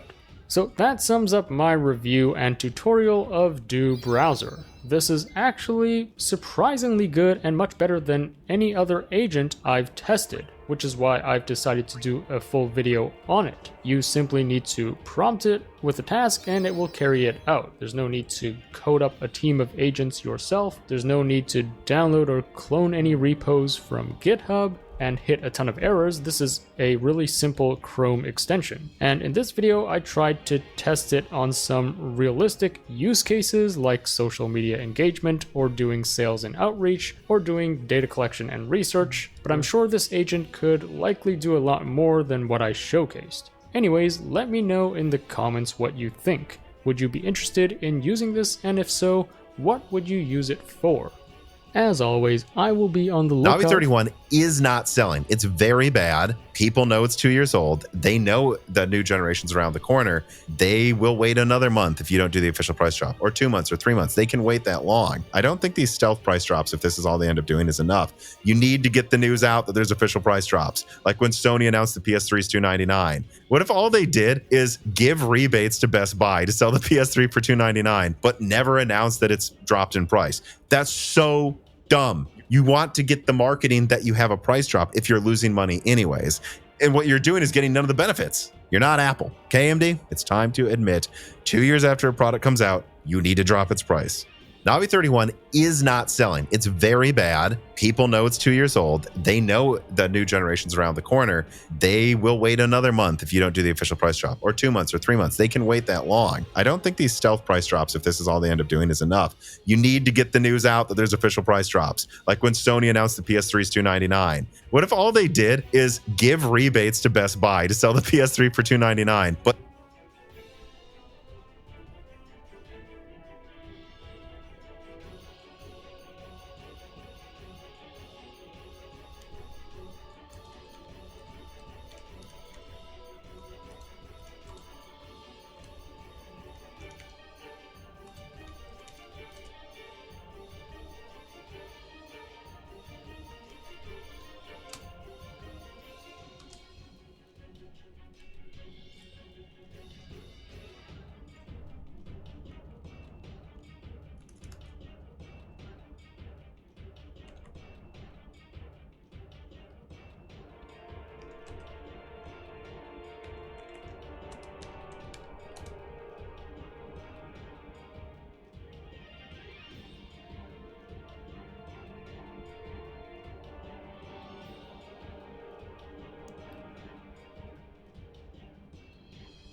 go to my Gmail and reply. Navi 31 is not selling. It's very bad. People know it's 2 years old. They know the new generation's around the corner. They will wait another month if you don't do the official price drop, or 2 months or 3 months. They can wait that long. I don't think these stealth price drops, if this is all they end up doing, is enough. You need to get the news out that there's official price drops. Like when Sony announced the PS3 is $299. What if all they did is give rebates to Best Buy to sell the PS3 for $299, but never announce that it's dropped in price? That's so dumb. You want to get the marketing that you have a price drop if you're losing money anyways. And what you're doing is getting none of the benefits. You're not Apple. KMD, it's time to admit, 2 years after a product comes out, you need to drop it.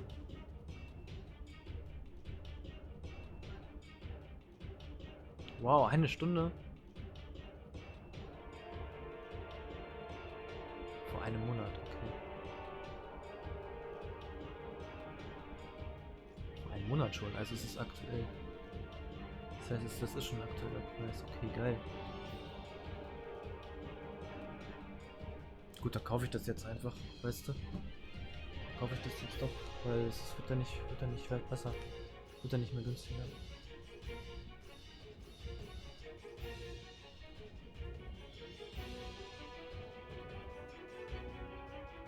Aber ich habe das schon gesehen. Trotzdem hier die RTX Sophia XTX dafür immer noch 1000. Die Preise habe ich schon gesehen. Das ist nicht neu. Die Preise sind nicht neu.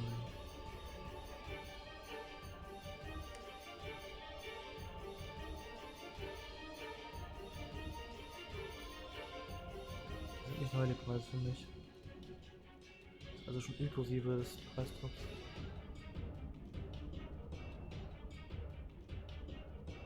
Okay. Ja, guck mal, das ist die gute, ne? Magnetic Airflow. Das ist die Special Edition.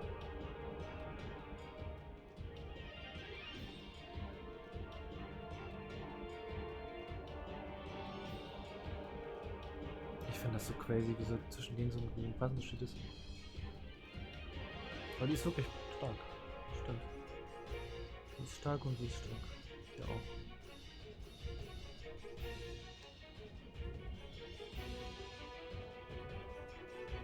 Okay, weiter.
175 Grad Aufnahme.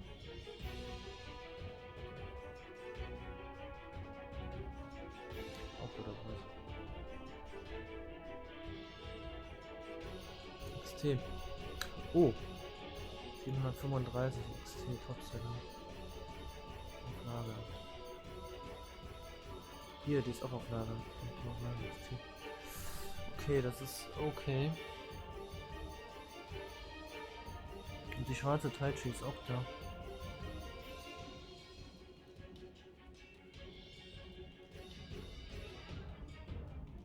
Okay, gut.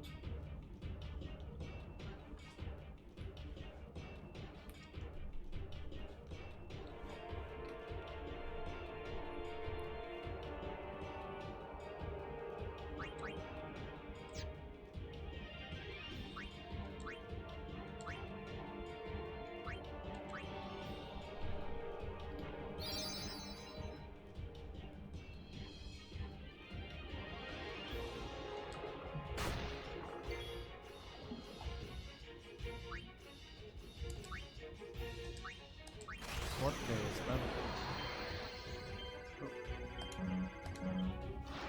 Okay. Okay, schade.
Oh, oh.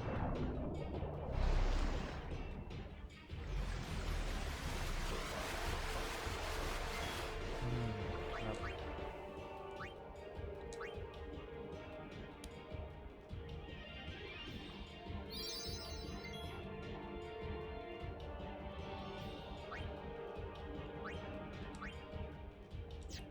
Sag mal, habe ich nicht eine Info irgendwie?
endlich fertig oder was? Na endlich, mein Gott.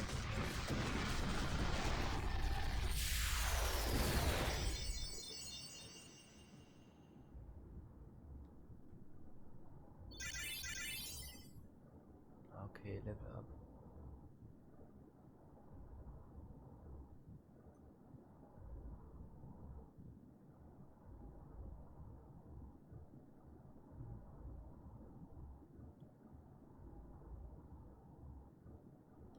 Stunden, ja.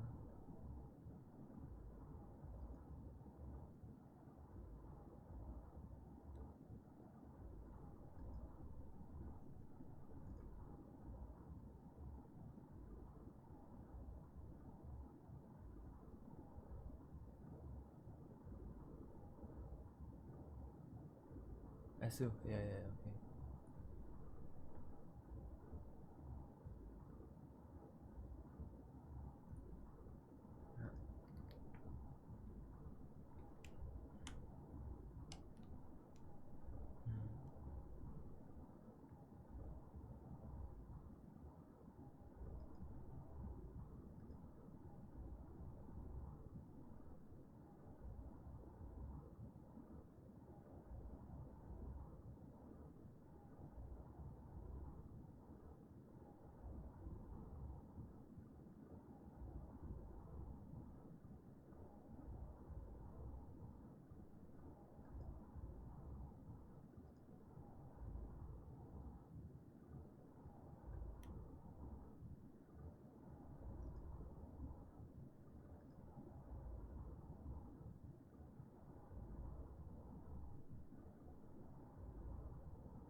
Immer noch auf Lager. Okay.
ist der Richtwert genau 3 Monate.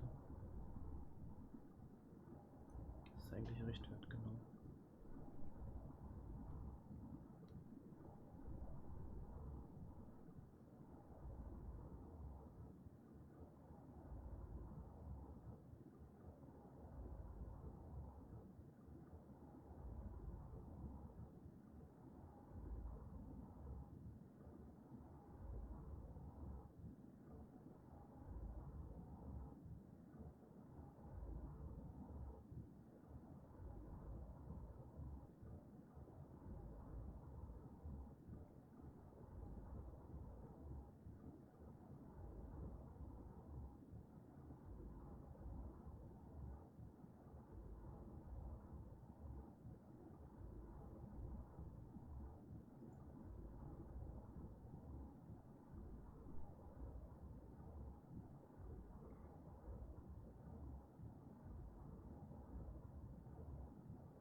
When Sin attacked Xanarkand that day, I woke up in Spira.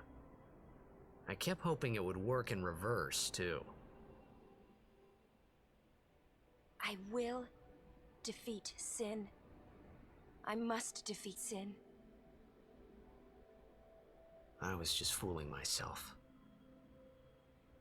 Maybe it was that day, on the sea, under the burning sun. I started to give up hope. I was in a foreign world. I wasn't going home. This was my new reality, and I was stuck in it for good.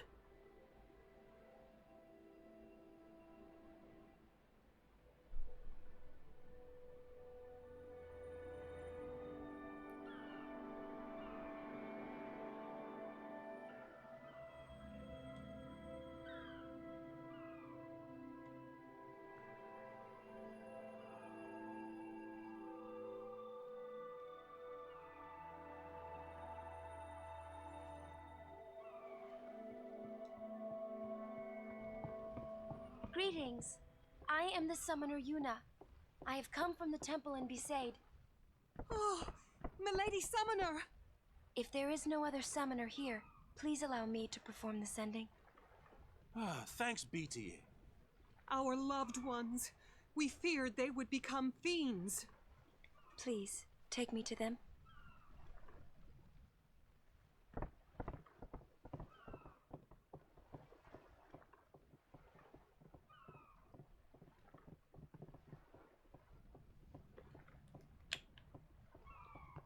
We'll go see what we can do to help in town.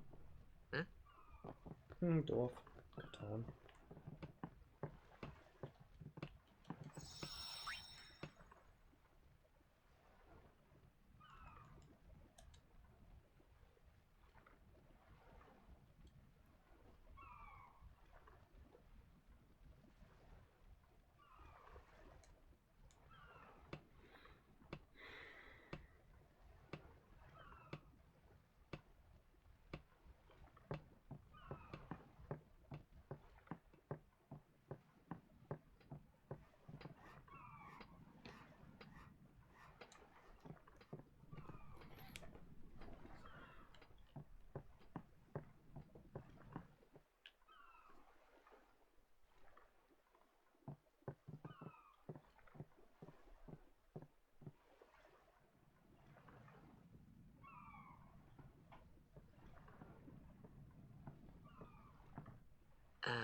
What's ascending?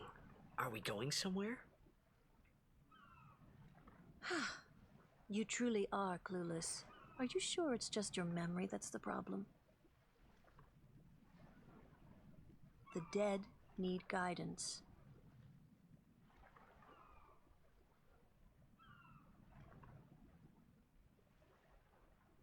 Filled with grief over their own death, they refuse to face their fate. They yearn to live on and resent those still alive. You see, they envy the living. And in time, that envy turns to anger, even hate. Should these souls remain in Spira, they become fiends that prey on the living. Sad, isn't it? The sending takes them to the far plane, where they may rest in peace. Summoners do this?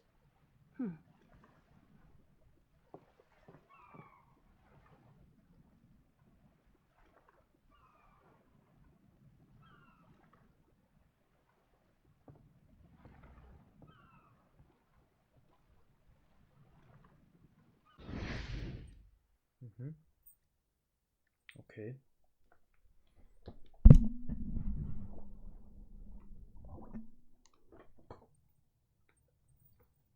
Jo.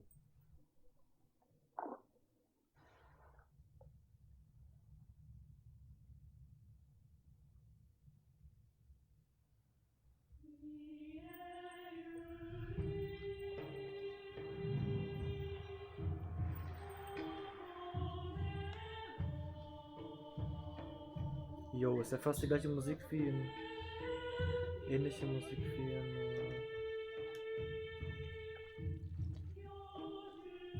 Wie in Innocence hier.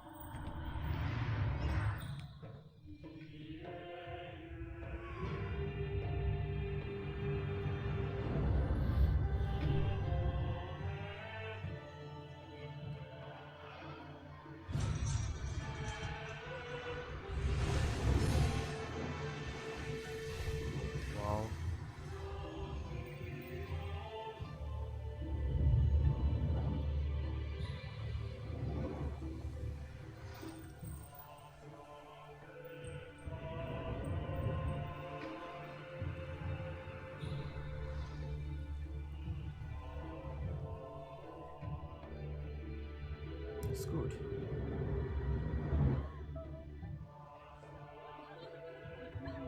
Das ist richtig modern auch. Irgendwie.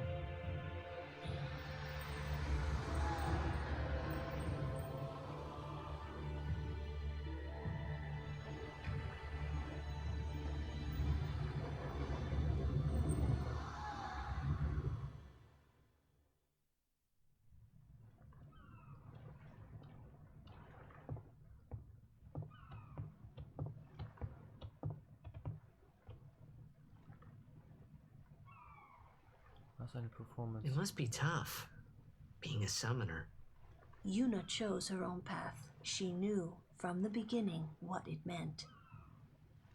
All we can do is protect her along the way, until the end. Until the end? What's the end?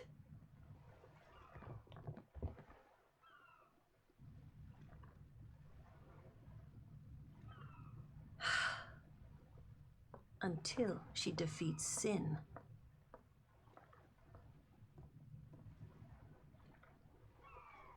Oh. I hope I did okay. You did very well. They've reached the far plane by now, but no tears next time. I wished there would never be a next time. No more people being killed by sin. No more sendings for Yuna. Everyone stood there watching her. It was strange, and somehow horrifying. I never wanted to see it again.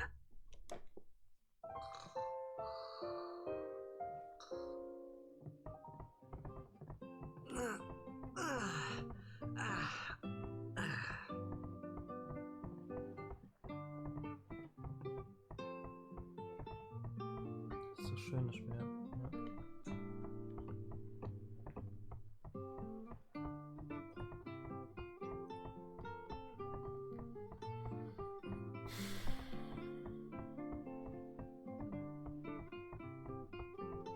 Sieht so aus, als könnte ich es noch ins Budget quetschen. Mein Budget quetschen halt. Oh, was rennt denn da rum, ey?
Das sind alles die gleichen. So sieht das aus. Hey, you awake? Captain Walker's waiting for you.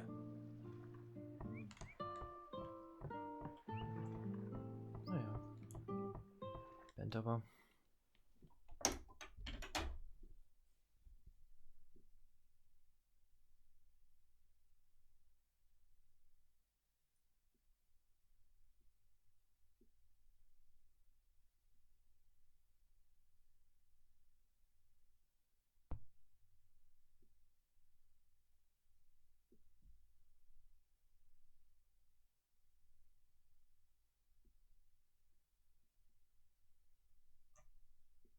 $5,99 ist günstiger als die Fahrkarte.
Mehrwertsteuer 157. Wahnsinn.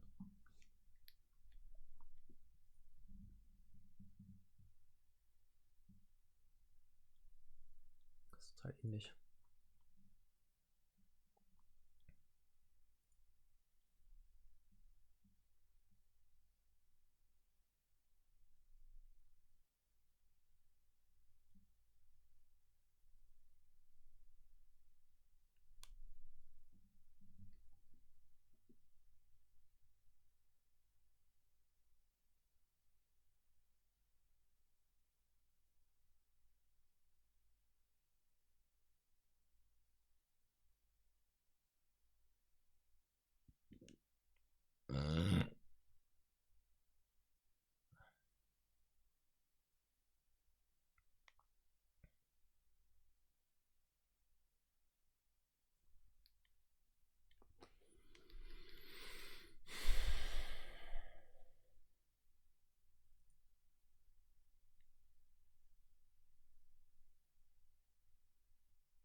durchgedrückt, ja.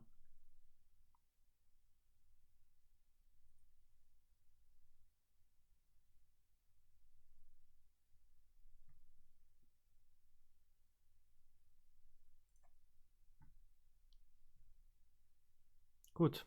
Asrock Tai Chi XTX bestellt. Morgen abholen mit Rad. Und das hier muss ich mir auch noch überlegen, ob ich das behalte oder nicht. Das ist zum Glück ein Jahrespreis. Aber das muss ich noch in die Rechnung mit aufnehmen. Und das hier auch noch hier. Ja. Aber es ist insofern schon mit abgerechnet, weil ich das als Werbekosten sozusagen sehe. Das ist so Internet-Werbekosten. Das ist so sozusagen eines. Ja, gute Nacht an alle. Tschüss. Gute Nacht. Schlafet gut. Es ist 1:30 durch. Es ist 1:30 durch.